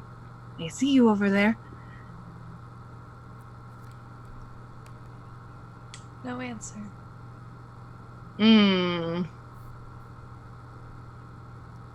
So this is while you're kind of high up, so it's like there are a couple of staircases. Piper, it's a wonder that you made it so quickly from the little gnome's room and back. You've dimension doored your way. It's fine. So no answer. Okay. Actually, I'll wait like long enough just to see, just to feel like I'm not going to answer. Then I'll reply in my head. I saw you too. Where did you want to meet? You hear kind of that like excited, almost like squee noise that you have heard several times before. Where he's trying to think of an answer. How about I mean, we could meet here on the dance floor and go out to the gardens. I'll meet you there in 10 minutes. 10 minutes is 15. so long. But it's on the way. Kind of starts whining. 10 minutes. I'll meet you there. Okay. Fine. I'm the one that you know. Then it cuts off. Shava. Mm-hmm. You hear a familiar message or you hear a familiar voice in your head. All right. Are you nearby? Shava? And I just respond mentally, yes, heading over to the museum section now, showing off my handiwork. Oh, the museum section, that's so boring though, Shava. You should come have a drink. Perhaps later. I'd like to see how everything works first, if that's all right. I can meet you there. Sure, why not? Oh, goody. You hear that fade off. Not sure. Again, kind of from last time we learned something. Yep. And then Ruby, and this is all as we're traveling. You can also be making idle conversation while these are happening. I just kind of wanted to bang them out. And Everyone then getting voicemails. yeah, someone's sliding into your DMs. And Ruby, you hear a familiar voice with, did you get the rose? It was lovely, darling. Oh, do you want to meet soon? Can we? Yes, Has anyone of seen? course. Wait, has anyone seen you? What do you mean? Anyone who's not supposed to see you? I don't think your family or any of the other families have seen me. Okay. We can't really meet on the main floor because all the families in my family are here. Haha. And there's just a little fit of that nervous laughter that you've heard before. Once. Just once. The one time you met. Meet me under the stairs. You know the stairs under. No, that makes you have to. Meet me in the. Do you know where they keep all the magical stuff? Of course you don't know where they keep all of the magical stuff. Oh, in the museum. Yeah. There. Meet me there. I'll be over there. I'm going there right now. Oh, goody. Apparently that's what we all say. All the NPCs say, oh, goody. It's darling. Then that kind of cuts off. So yeah. What would you... I'm so sorry. I brought my drink with me. Okay. Oh yeah, I was going to ask where are we at drink-wise. Still 3. Working on number 4. Still 3, I guess? I'm on 4. I'm probably not allowed to drink again until we get back from the museum. No, I can imagine not. I don't think I don't think I had a chance to get another drink between the little gnome's room and the windflowers, and then I promptly forgot. Yeah. So I think, Fenris, how you doing? I probably need to make a constitution. Please do.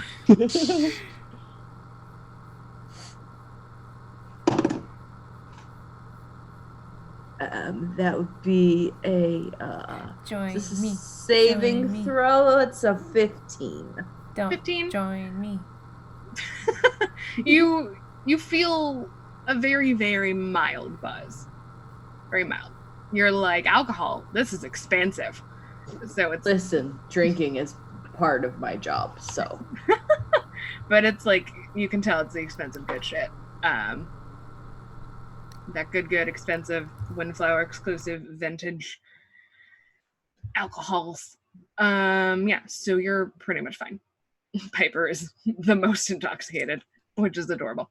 So you're making your way past, you're hearing different conversations, you're receiving various messages.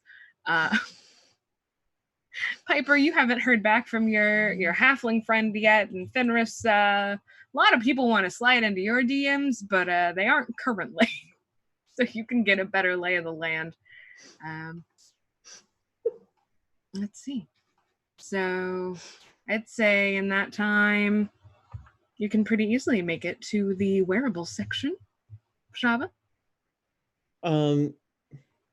I would like to imagine there's, as we enter, maybe, it's not a basket, something nicer than that, but of badges bearing the Windflower crest as we enter.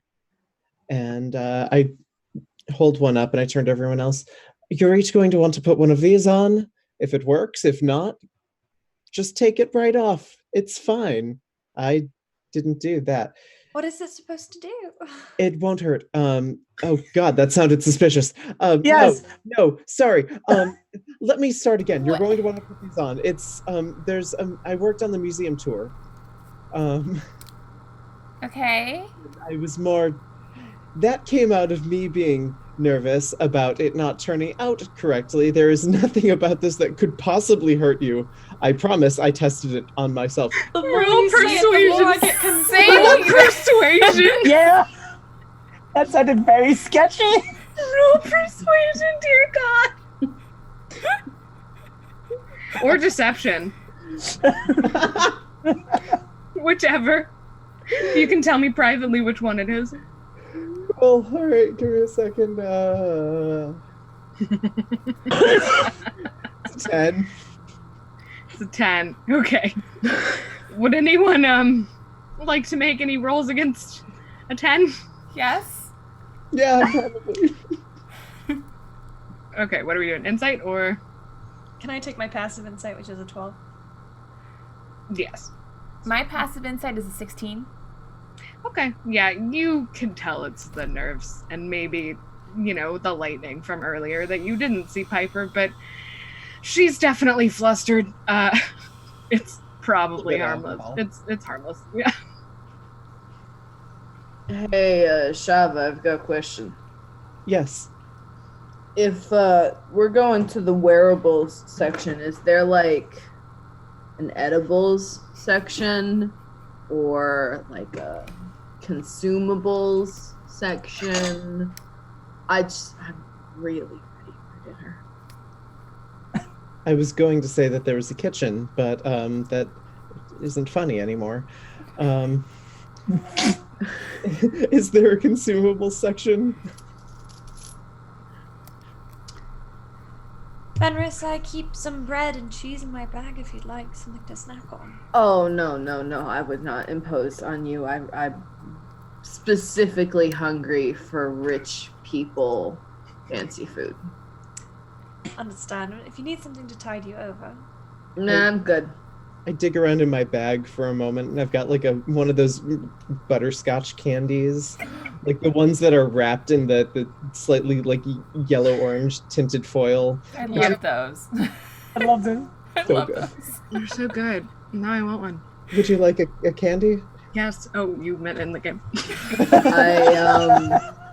I'm fairly certain that you are the people who told me not to take candy from strangers like less than an hour ago. But are we really strangers anymore? I mean, you saw a ghost. We've talked to plants. We threw spitballs at someone. I might have annihilated a plant. I take the candy, and as I'm unwrapping it, I just, never mind. And as this conversation of, I swear I'm not trying to kill you, I'm very hungry, do you know where to get food is happening, Shava, people are kind of managing to shuffle past you. Oh, go ahead. Some of them grab badges, some of them don't, and are just kind of going in mostly to see things. Did you do the same thing in here that you did with the other room that we spent a lot of time in? Yeah, I imagine it's a similar concept for each of them. Just, Okay. Tailored to the room. Okay, let's see how well they do. What would you like me to roll? I've rolled it. Uh-oh. It's not good. Oh, no. Oh, darling. What have you done? So, if you would like to describe how it's supposed to work to the party, Shava. Cool. So what's supposed to happen is it's sort of like an art museum guided tour. You put on the badge, and you hear just kind of a pleasant voice. I think one of the twins in your head narrating what things are as you pass them. But instead, Yes. That is what is supposed to happen. Oh, no. That is what is supposed to happen. At a one. Oh, no. Oh no! It's okay, I have a table for it. I prepared. Oh no. Oh, it's not that bad. So as you hear people kind of milling in,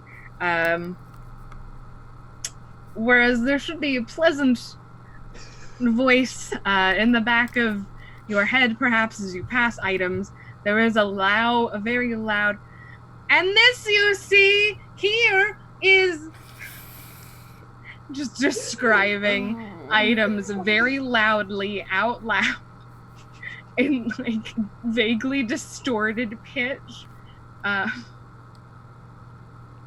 varying pitches. Sometimes it stutters, and people go to more than one at once, so it's multiple items being shouted out. Cacophony, sure. Yeah, just a cacophony of a butchering of what would have been a pleasant voice. I mean, it's a pleasant voice normally. So your invention appears to not be working quite right currently, and Who people wants are. to go to wands and staves? Oh, this is Piper fantastic. is gonna clap her hands over her ears and say very loudly, I think you've got a couple issues you need to work out. I think you're right. I think there are some bugs that I should have caught by now. Shava changed nothing. This is amazing. People are leaving and grumbling and just. You see some of you've seen them before, but the more on staff wizards and magic users kind of rushing in. And there was at some point, I think probably Winter had advised there be an emergency shut off after seeing something like this, and it very abruptly gets turned off. Yeah. No more shouting twin. Can I try to pocket this badge? Mess with it for later? Yeah, sleight of hand. Cool. I'm good at this. That was sarcasm. Can I do the same thing? Yes, sleight of hand. while they're doing that. 12. 12. Okay. There's a Also do it. Everyone who's stealing a badge roll. You know what? Why not? 16. 25. Okay, Winter gets it. Oh. I don't know about the rest of y'all. I haven't rolled. Well, they could roll high enough. Winter, they might be run for their money. I did not steal a badge with a 13. Oh, I don't know. Well, let's see. Still better than I did. Barely. So, can we rattle those numbers off again, please? 5. 12. 25, 12. 13. 16. I have to do math. I'm not good at math. I am stealing nothing. I'm going to take this time to tell a story. There's a museum down south that's like an ale museum, and they have this room at the end of the tour that's just like 40 different types of drinks from like all over the continent, and they have cups so you can go and you can sample things. But the best thing to do is to take your cup and just do one of all 40 at the same time and then just drink it all at once. That sounds detestable. That sounds Does this museum have a room like that? So you're all able to get a badge into your belongings. Hooray! Whether you were noticed or not is another story. Oh no! Let's keep So- going. Yes, people are filing out. Well, people are still milling around now that the noise has gone down. But If elephants could blush, Shava sure is. Aw. Museum badge. Hey, Shava. Mm-hmm. I think I know it's kind of being sarcastic, but I think your invention is very cool, and I don't know how it's supposed to work, but I've never walked into a place and had a voice and a button tell me what things were before, and that would make my life a lot easier if that was just a thing. So, like, thump. I try to reach up and thump a shoulder. Keep on trucking. Trucking? Thank you. Is that... Yeah. What's a trucking? What's a trucking? That's it's a sailing expression that we use out on open waters. That's you'd have to be a sailor to know what that means. Certainly. Sure, let's keep going, dear. All right. No And just worries. kind of meekly, leading into I don't know, the next room. The fancy one with all the art pieces, he says, assuming.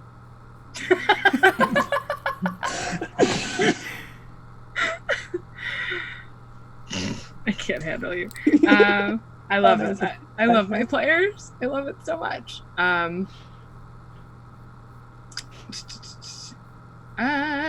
Ruby, roll me a perception check, please.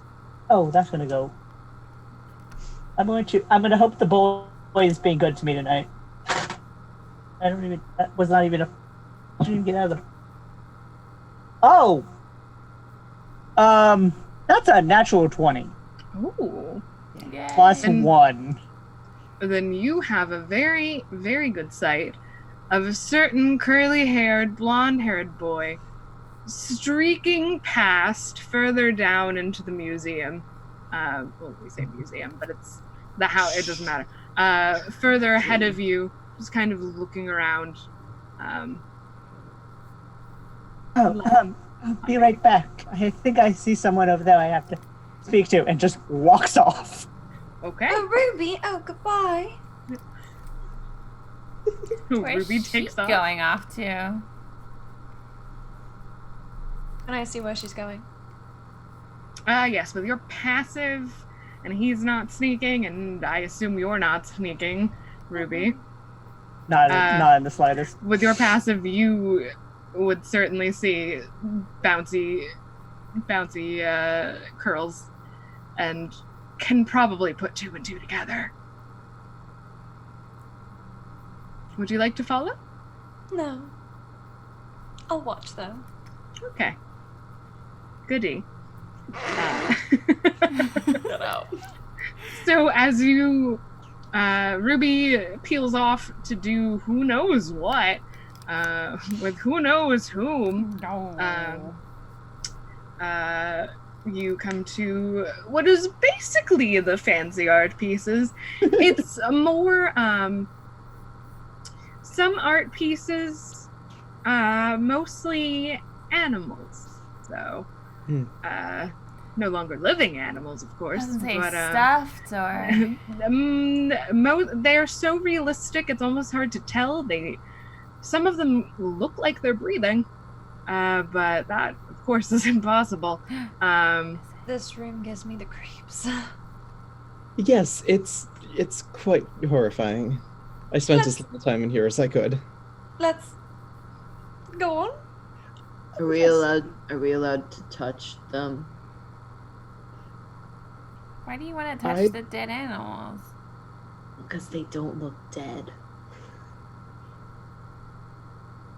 But they aren't dead. Otherwise, I want to look for a do not touch sign. Okay, roll me investigation. This is gonna go real bad because that's not a good skill of mine. That's under 10. Under 10. You don't find a do not touch sign. Let's see. Immediately, probably what greets you is the DM's bestiary as soon as they remember to pull it up. You definitely spot an owl bear that seems like it's giving you the eye. There's a really mean looking. It's weird. It's almost, you've seen probably in books or paintings or something, Fenris, somewhere at some point in your life you have seen a picture of an ancient blue dragon. All of you to assume I've opened a book before. That's why I said somewhere. Read? Somewhere you've been exposed to. You have a twin. That's true. You have a twin who might smart. go, look at the cool thing. But you know that they're massive, and it shouldn't be possible that there is a smaller one that looks like it's breathing. There's a smaller one. There are some things you can't identify that are they look kind of dangerous. They look very dangerous. Some of them look kind of friendly. You notice some things like owl bears that you've seen before, and then there's like a mundane creature or two who you can assume only made it in because they were family pets at one point. Because they're not. It's like, yeah. I want to get very close to the owlbear. Okay. Reach a hand over the base in case any alarms go off. Did you grab a badge for this room? Badge. Is it new badges?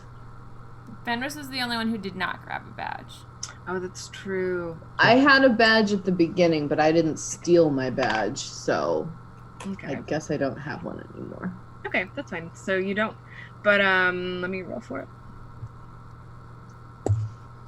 Oh, this room's quiet. So, Shava, you're welcome to test it and see if it's working. But it's at least quiet. Yeah, I'll give it a try. Okay. So what would you like to go up to? You would recognize more of the creatures having cataloged them, or had help cataloging them. You see there's a... Pick a point. Yeah, roll me a D100. That's so many. 32. 32.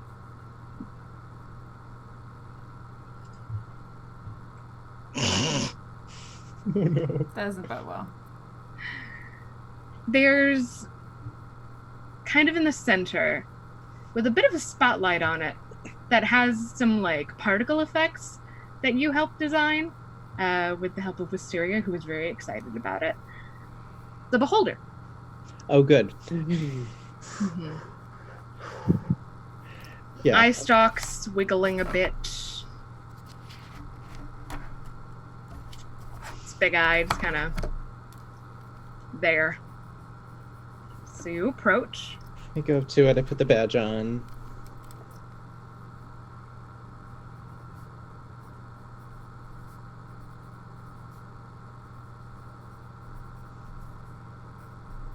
What are you doing here, Shava? I slowly turn around. Oh, it's from the bat. Well, you can assume it's from the bat. It's in the back of your head, and it's a very familiar voice. Oh, good.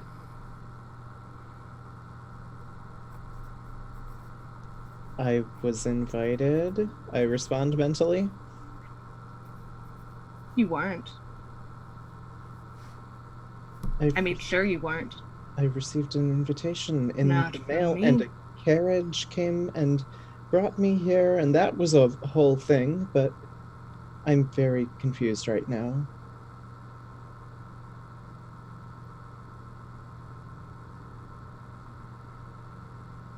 You look lovely. Silence.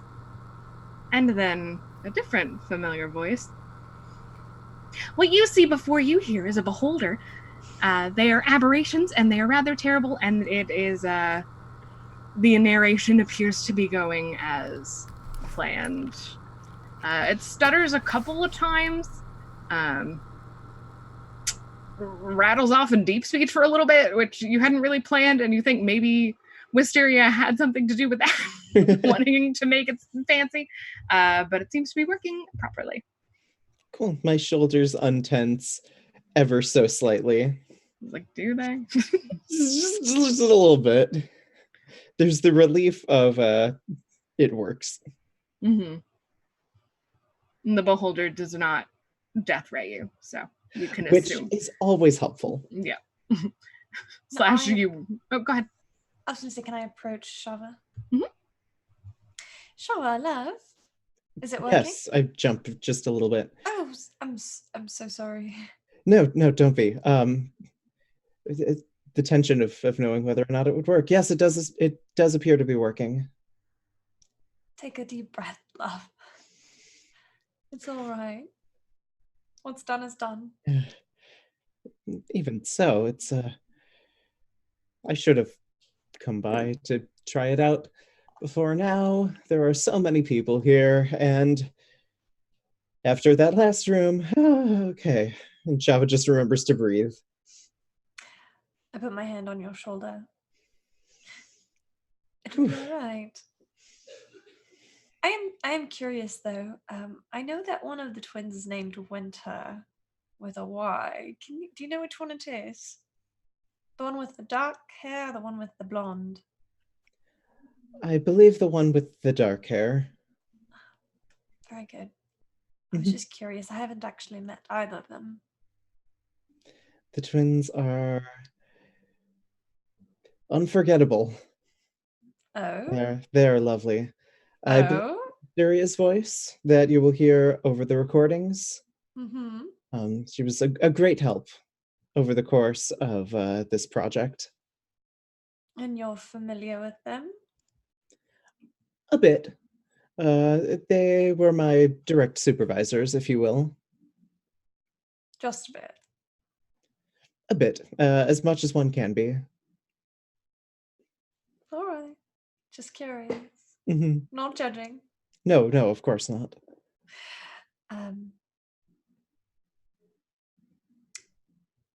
On to the next room? Sure, yes. Let's cut over to Ruby for a bit. Before you do, are they in the same room as we are, or are they in a different room? Ruby, they are way deeper in. Okay. So you would have lost sight of them going in. Okay. Yeah. So, Ruby. Waylon is hard to miss in a crowd. Well, also because he clanks with what appear to be dragon scales. Ooh, awkward. And dragon chainmail. Could be fake. Hard to tell. He's kind of running. He hasn't noticed you yet, so this is while they were in the beastie room, as I call it.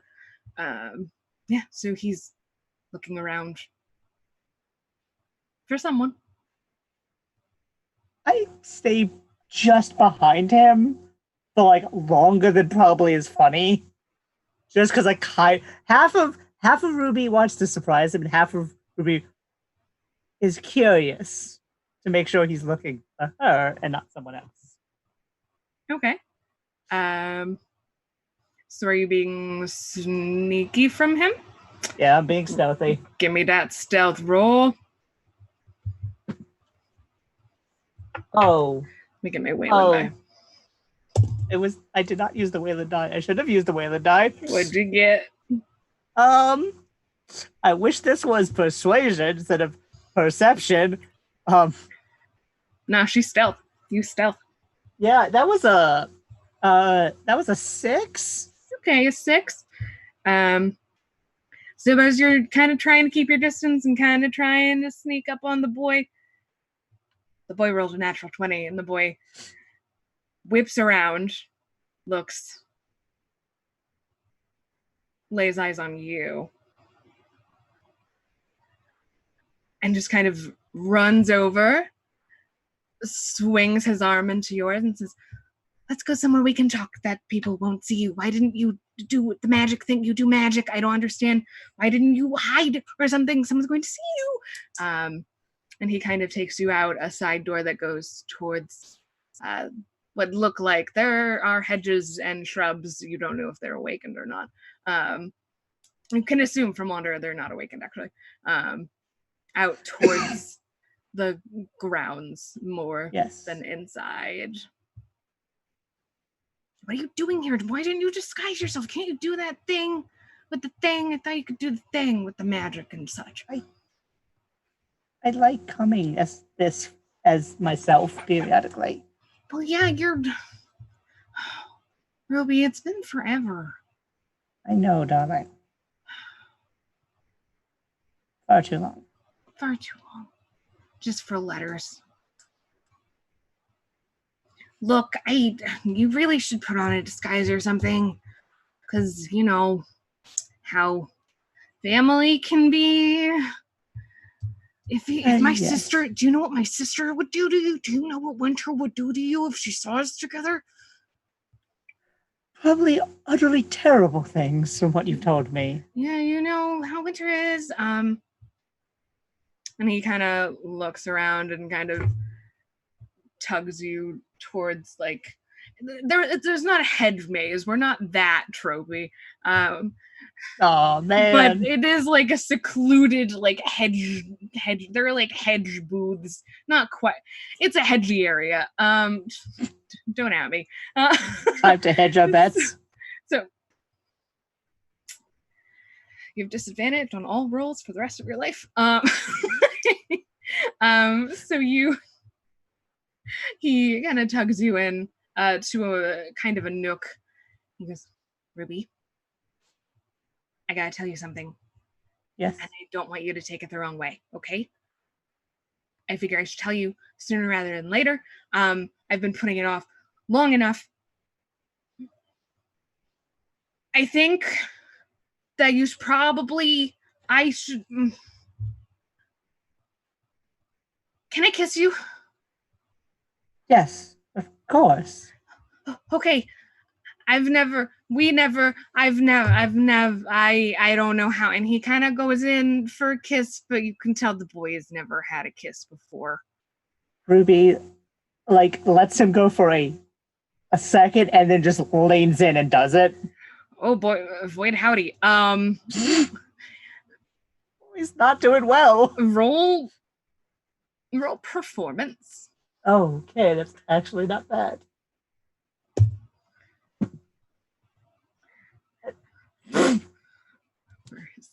This dice is dead to me for the night. It's stupid. 12.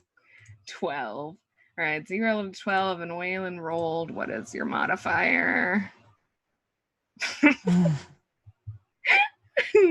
So you two he kind of misses a little bit the first time. Like you kind of, it's like you hit corners and then it's like, oh, but we're over, but then you both overcorrect, but then you make contact correctly. He doesn't really know how tongues work. So there's, first kiss, there's a little too much of an attempt at that, but he gets real flustered and pulls back. And just kind of looks around, and he is blushing fiercely. He just kind of looks around and goes, "Was that okay? Did you like that?" It was good. Would you like it if I wasn't Waylon? Darling, what? Well, and it kind of melts almost. This image of Waylon just kind of melts away in their very plain robes with a very plain face with slightly pointed ears. And you remember how at the party where you met Waylon, there was a brother who no one really paid attention to. And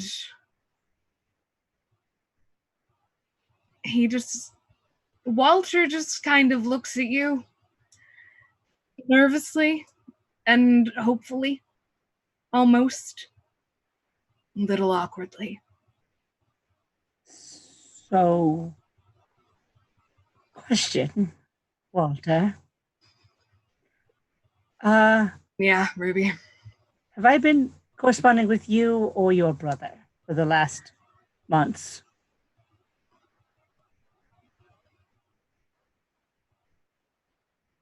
The rest of the group.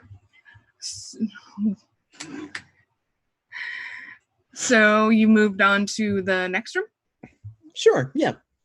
Or would you want to move on to your pet project room, do you think, Shava, given the two experiences you've had so far? Given the experiences I've had so far, I'm going to be avoiding wands and staves like the plague. That makes me nervous. Okay. So let's just do the next one. Okay. So you move to the next room, which is a very, very large library. You didn't catalog all the books, obviously. No, so long. There is not an individual voice for each, but actually there might be. I feel like at least there is a version of it, maybe not the one that's active right now, maybe the one Wisteria liked the most, where if you pull a book off the shelf, it reads it to you. But I think there was a gentle veto there. So it's a grand library. It took you a little bit to get there. Grand library, but there are also items on the shelves periodically in boxes or in like glass, under glass. There are like one or two really large, shiny looking boxes. And you would have cataloged things like that. Mm-hmm. Yes. What are in these boxes? Let's find out, shall we? And I go put my badge back on and walk on up over to them. Boy, howdy, let's see why you here. Let's see what happens. It works beautifully. Hmm. This one is perfect. Better than you could imagine. Smooth. So how far into the room did you go, Shava? I imagine I just went to the closest thing in box. The closest thing in box, it's not large, it's kind of it's a smaller box. Silver, definitely, or platinum, actually. One of the twins would have corrected you. I'm sure. I'm sure you can imagine which one. Your favorite twin. And the narration starts going, This is what was once thought to be heaven's lament, but perhaps it may be lost to time. We're not entirely sure what this device is for.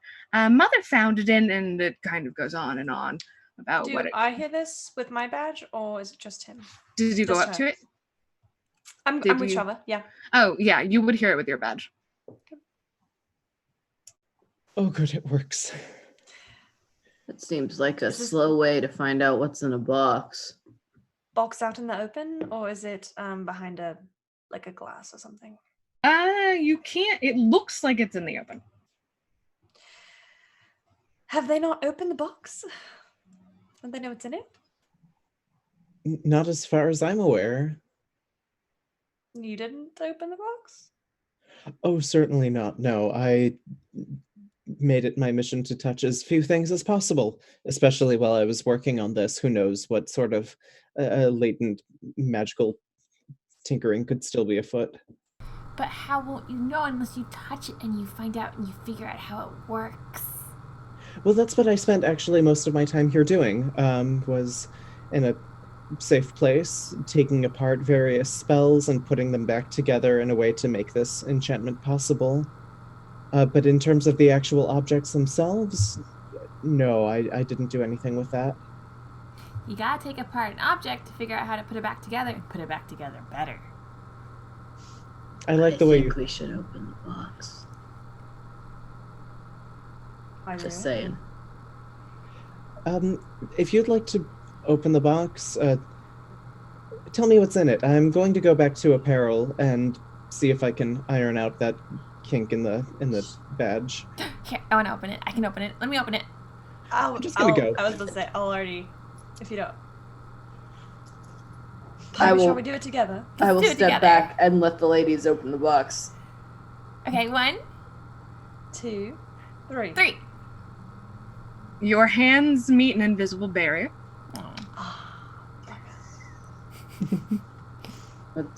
What's wrong? Try and touch it. Your hand meets the same barrier. I mean, I could come up with a solution for that. What's your solution? Don't want people to think we're stealing it, do you? Also, don't, destroy it. I'm not gonna hit the box. Just the magic wall. Is anybody in the room with us? Probably not. I mean, who's in the room with us? Oh, there are just, people milling around, and because it is a large library, so there are people throughout. Winter, with your passive, you would feel eyes on you. Yeah, I think it's probably for the best we don't meddle anymore. Don't want to get kicked out of this party now, do we? I mean, that would be just as fun as still being at this party, my opinion. Fair, but all in due time.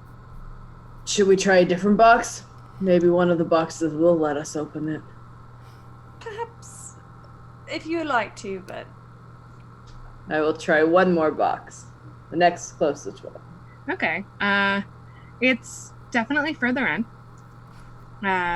So you would, if that was the closest box, you would take a hard right and then kind of go back, and you see a large arched stained window depicting something in some language that I don't think you speak. Probably no, you don't. No.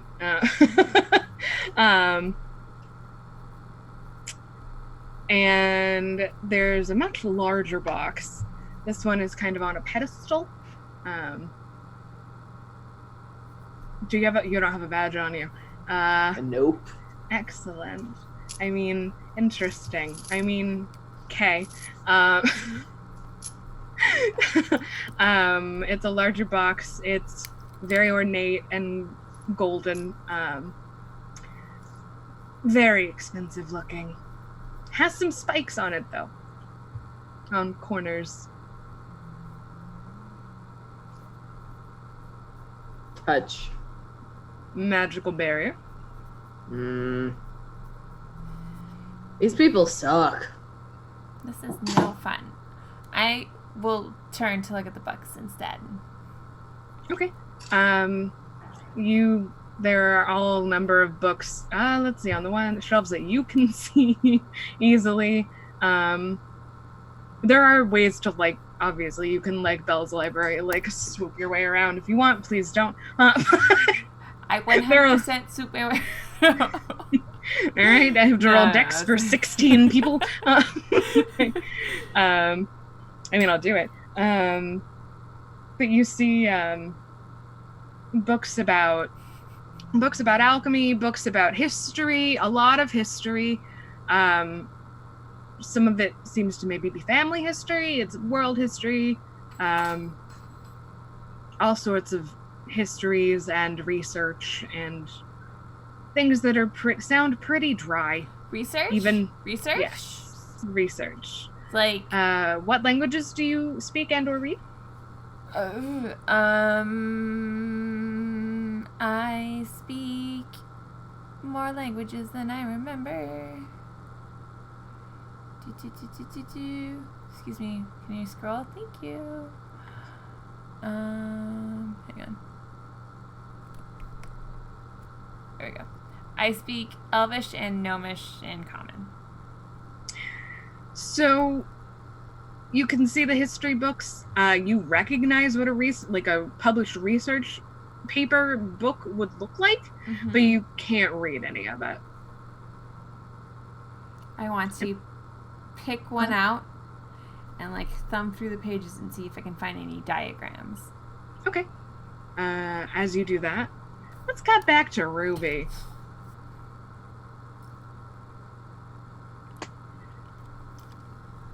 Walter, in all of his plainness, is just kind of staring at you. I've heard a thing. Is there a thing? Oh, roll control. How's it going? Thanks for the raideroo. I miss Wanderer. Me too. I love Wanderer.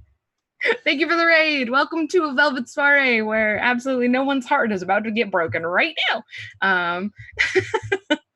So Walter is just standing in front of you, kind of shuffling. It's just the two of you, and it seems kind of like the world has stopped, even though there are lots of people bustling around. Look, it was me. Does it matter though? A little bit. Why? Why what? Why would you pretend to be your brother? Because nobody notices me. You noticed him. I noticed you. So. You decided to send a letter to me, posing as your brother. You have pretended to be your brother at every instance until now. You kissed me while I assumed you were your brother. And your reasoning is because no one notices you for why you never told me. Listen, Ruby, I mean, it was dangerous for everybody involved. I just thought it would be better maybe if I let you down easy. Like this, it's not going to work between you and him, but I'm not really a windflower, marriage and all. So it could work there, but it couldn't work between you and Waylon. You're in Ellington. Yes, I am in Ellington. And spam! What do I have to roll to slap someone? Just roll an unarmed strike. Yeah. Just a D20 and this is for damage. I'm gonna say you hit. Oh, actually no. Roll for damage. No, never mind. You hit. Cool. Pretty hard. And he takes it. I deserve that. Yes. Yes, you do. Well, you showed up, and here you are. You get to go to your party. You got to kiss your prince. Can you leave them alone now? Yes. Without question, I will leave all of the windflowers alone. And you. I did mean the things I said in those letters. It would mean something if you had been truthful with me at least once before now. They were truthful. All of it was truthful, just different W. Why me? I mean, why you? Why? There Look are at you. You're fantastic. You're one of the most extraordinary people I've ever met. You have one of the greatest minds I've ever met. You understand things that other people don't. I'm kind of like that, except I don't. People don't get to know about it. That's all. Well, from your letters, I'm sorry for them. I fell for the person in those letters. I thought it was your brother. I truly believed that the great paladin of the windflowers had decided to fall for me, but it was the wizard, the unknown, unpaid attention to wizard. Not quite a wizard, darling. And I'm not quite a sorcerer, so what of it?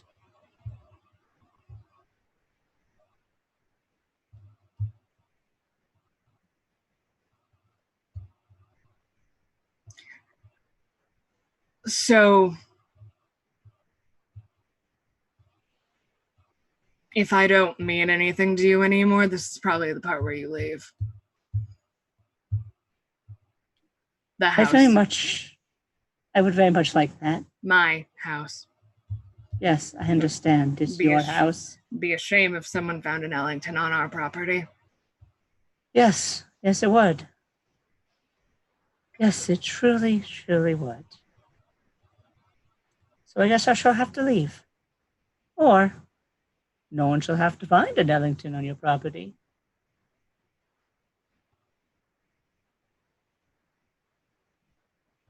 What are you insinuating? Well, as you said, I can disguise myself. You know we've got shit for that, right? I mean, yeah, Waylon was interested in parts of you, sure.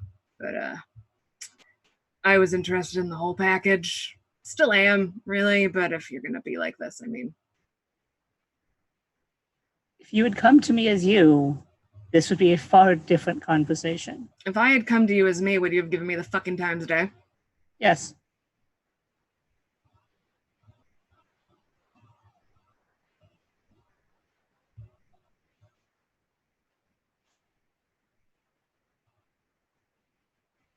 He's pretty, but an idiot. You're damn right. You're intelligent and actually decently. You're unremarkable, but you're attractive. All of you are attractive. Thanks. You're welcome.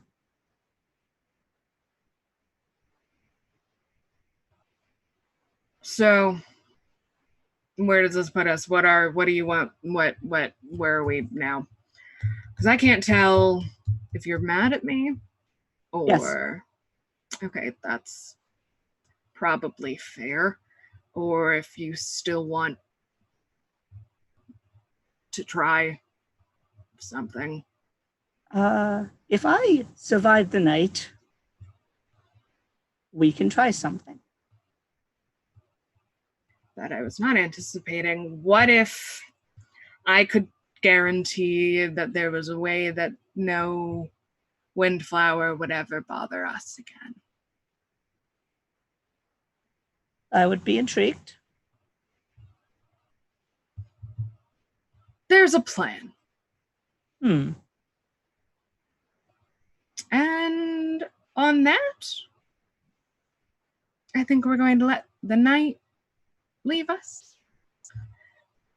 There's a plan. Oh no. As Ruby and now we know Walter sit in the hedge garden and perhaps talk while the rest of you investigate the library. And Shava, where were you going? Apparel. Okay. Back to try and fix things. Mm-hmm. And Shava frantically tries to fix things amidst partygoers and whatnot behind the scenes. And the moon continues to rise and cast more and more light over the Windflower Crest, just as more and more secrets come to light. And that's where we'll leave our session for the evening, everyone. Wonderful, wonderful, wonderful. I love my players. And thank you all for watching. That was a fun one. All right, let's go in reverse-ish order for outros. Tell us where we can find you on the interwebs and what you're doing between now and next Tuesday. Let's start with the lady of the evening, our dear Ruby. Hi, I'm Abby. I'm going to die. You can find me at Citrine Warlock on Twitter, and this is all I'm doing. So I'll be here next Tuesday. And continue dying. You're fine. Everyone's fine. Let's cut to Winter with an I. Hi, my name is Camille. Tonight I played Winter. You can find me on Twitter at CamilleDoesDND, or you can find me on my channel at Open for Adventure. That's Open for Adventure on Twitter and OpenFOR on Twitch. We have our main show right now, Fate's Chosen, Mondays at 6:30, and we also have we recently took in Gratuitous RP. Half Rate Heroes is now on Open for Adventure at 10 o'clock in the morning on Saturday Central Daylight Time. I am going to do one more plug for my Paladin Oath of the Curse. If you'd like to check that out, it's Pay What You Want on DM's Guild. And yeah, thank you so much for having me. Of course, darling. Let's go to Shava. Hi, I'm Jono. You can find me on Twitter at MammalJono, where I tweet about things like musical theater, D&D, and whatever I think is funny at the given time. I'm not doing anything particularly special between now and Tuesday, but you will soon be able to see me on the upcoming web series Dead Weight. That's Wait, W-A-I-T. I'll be posting that everywhere when that comes out, because I'm really excited about it. And those are all of the things I'm doing. Thanks for watching. Sweet. And let's go to eeny, meeny, miny, Anders. Or Fenris, rather. Me. I'm Anders, and also Fenris. You can find me at Anders_D_K on the internets, by which I mean Twitch, or not Twitch, Twitter. That one that I use. I'm on variant roles a lot. On Monday what comes before? Thursday comes first. On Thursday of this week, you can find myself and Quinn doing Project VHS, which is science fiction horror into the void cipher system drama. There's a lot of things happening, and we've only had one session, and someone's already infected with an alien tentacle monster, so you should go watch that. And then on Monday, also on VR, we're starting the Grim Femmes Beyond the Veil game. That's 7 EST, I think. Which is it's D&D 5e, but it is focused specifically on overcoming trauma and working through things, and should be a beautiful, beautiful, wonderful time. And Quinn will also be there. So we're just going to be together a lot on this channel. A lot. These coming weeks. That's it. Anders, you also write games. I also write games that you can buy. And Jesse does the art for them, so you should buy them. They're real good. That's it. And last but certainly not least, let's go to Piper. Hi, I'm Piper. I'm not Piper. I'm Jessie. I played Piper. You can find me at Jahoos the Moose on most of the interwebs, on all the interwebs. I am here on Tuesdays, obviously, and on Saturdays at 8 EST at TechnoScald, twitch.tv. I play a very spooky Whisper in a Blades in the Dark game, and it's great. I love her a lot. She's very spooky. And I also do art stuff. Commissions will be opening up soon. I'm finishing up the last hurrah, and then I'll be free to take on more work. Hooray! I think that's More work, hooray! More work, hooray! Yay! Yeah, everyone here is fabulous. Make sure you check them out on the internet wherever they may reside. My name is Quinn. I am the mistress of secrets and lies and sometimes truths now. You can find me on Twitter at Quintastic_. I also stream here personally, so it's just Quintastic. Anyway, what do I do? I stream the video games and such, if that tickles your fancy, on my personal channel, Wednesday, Fridays. And then on Thursday, I am, like Andrew said, in Project VHS. I am a totally normal psychiatrist who did not falsify documents, and am not holding anyone in containment. It's fine. Everything is fine. I'm not terrified of you. It's fine. It's fine. Everything's fine. And what's happening? Oh. Oh! Nox. We're raiding. Nox is panicking. Oops. Well, are we still? So we're not still up?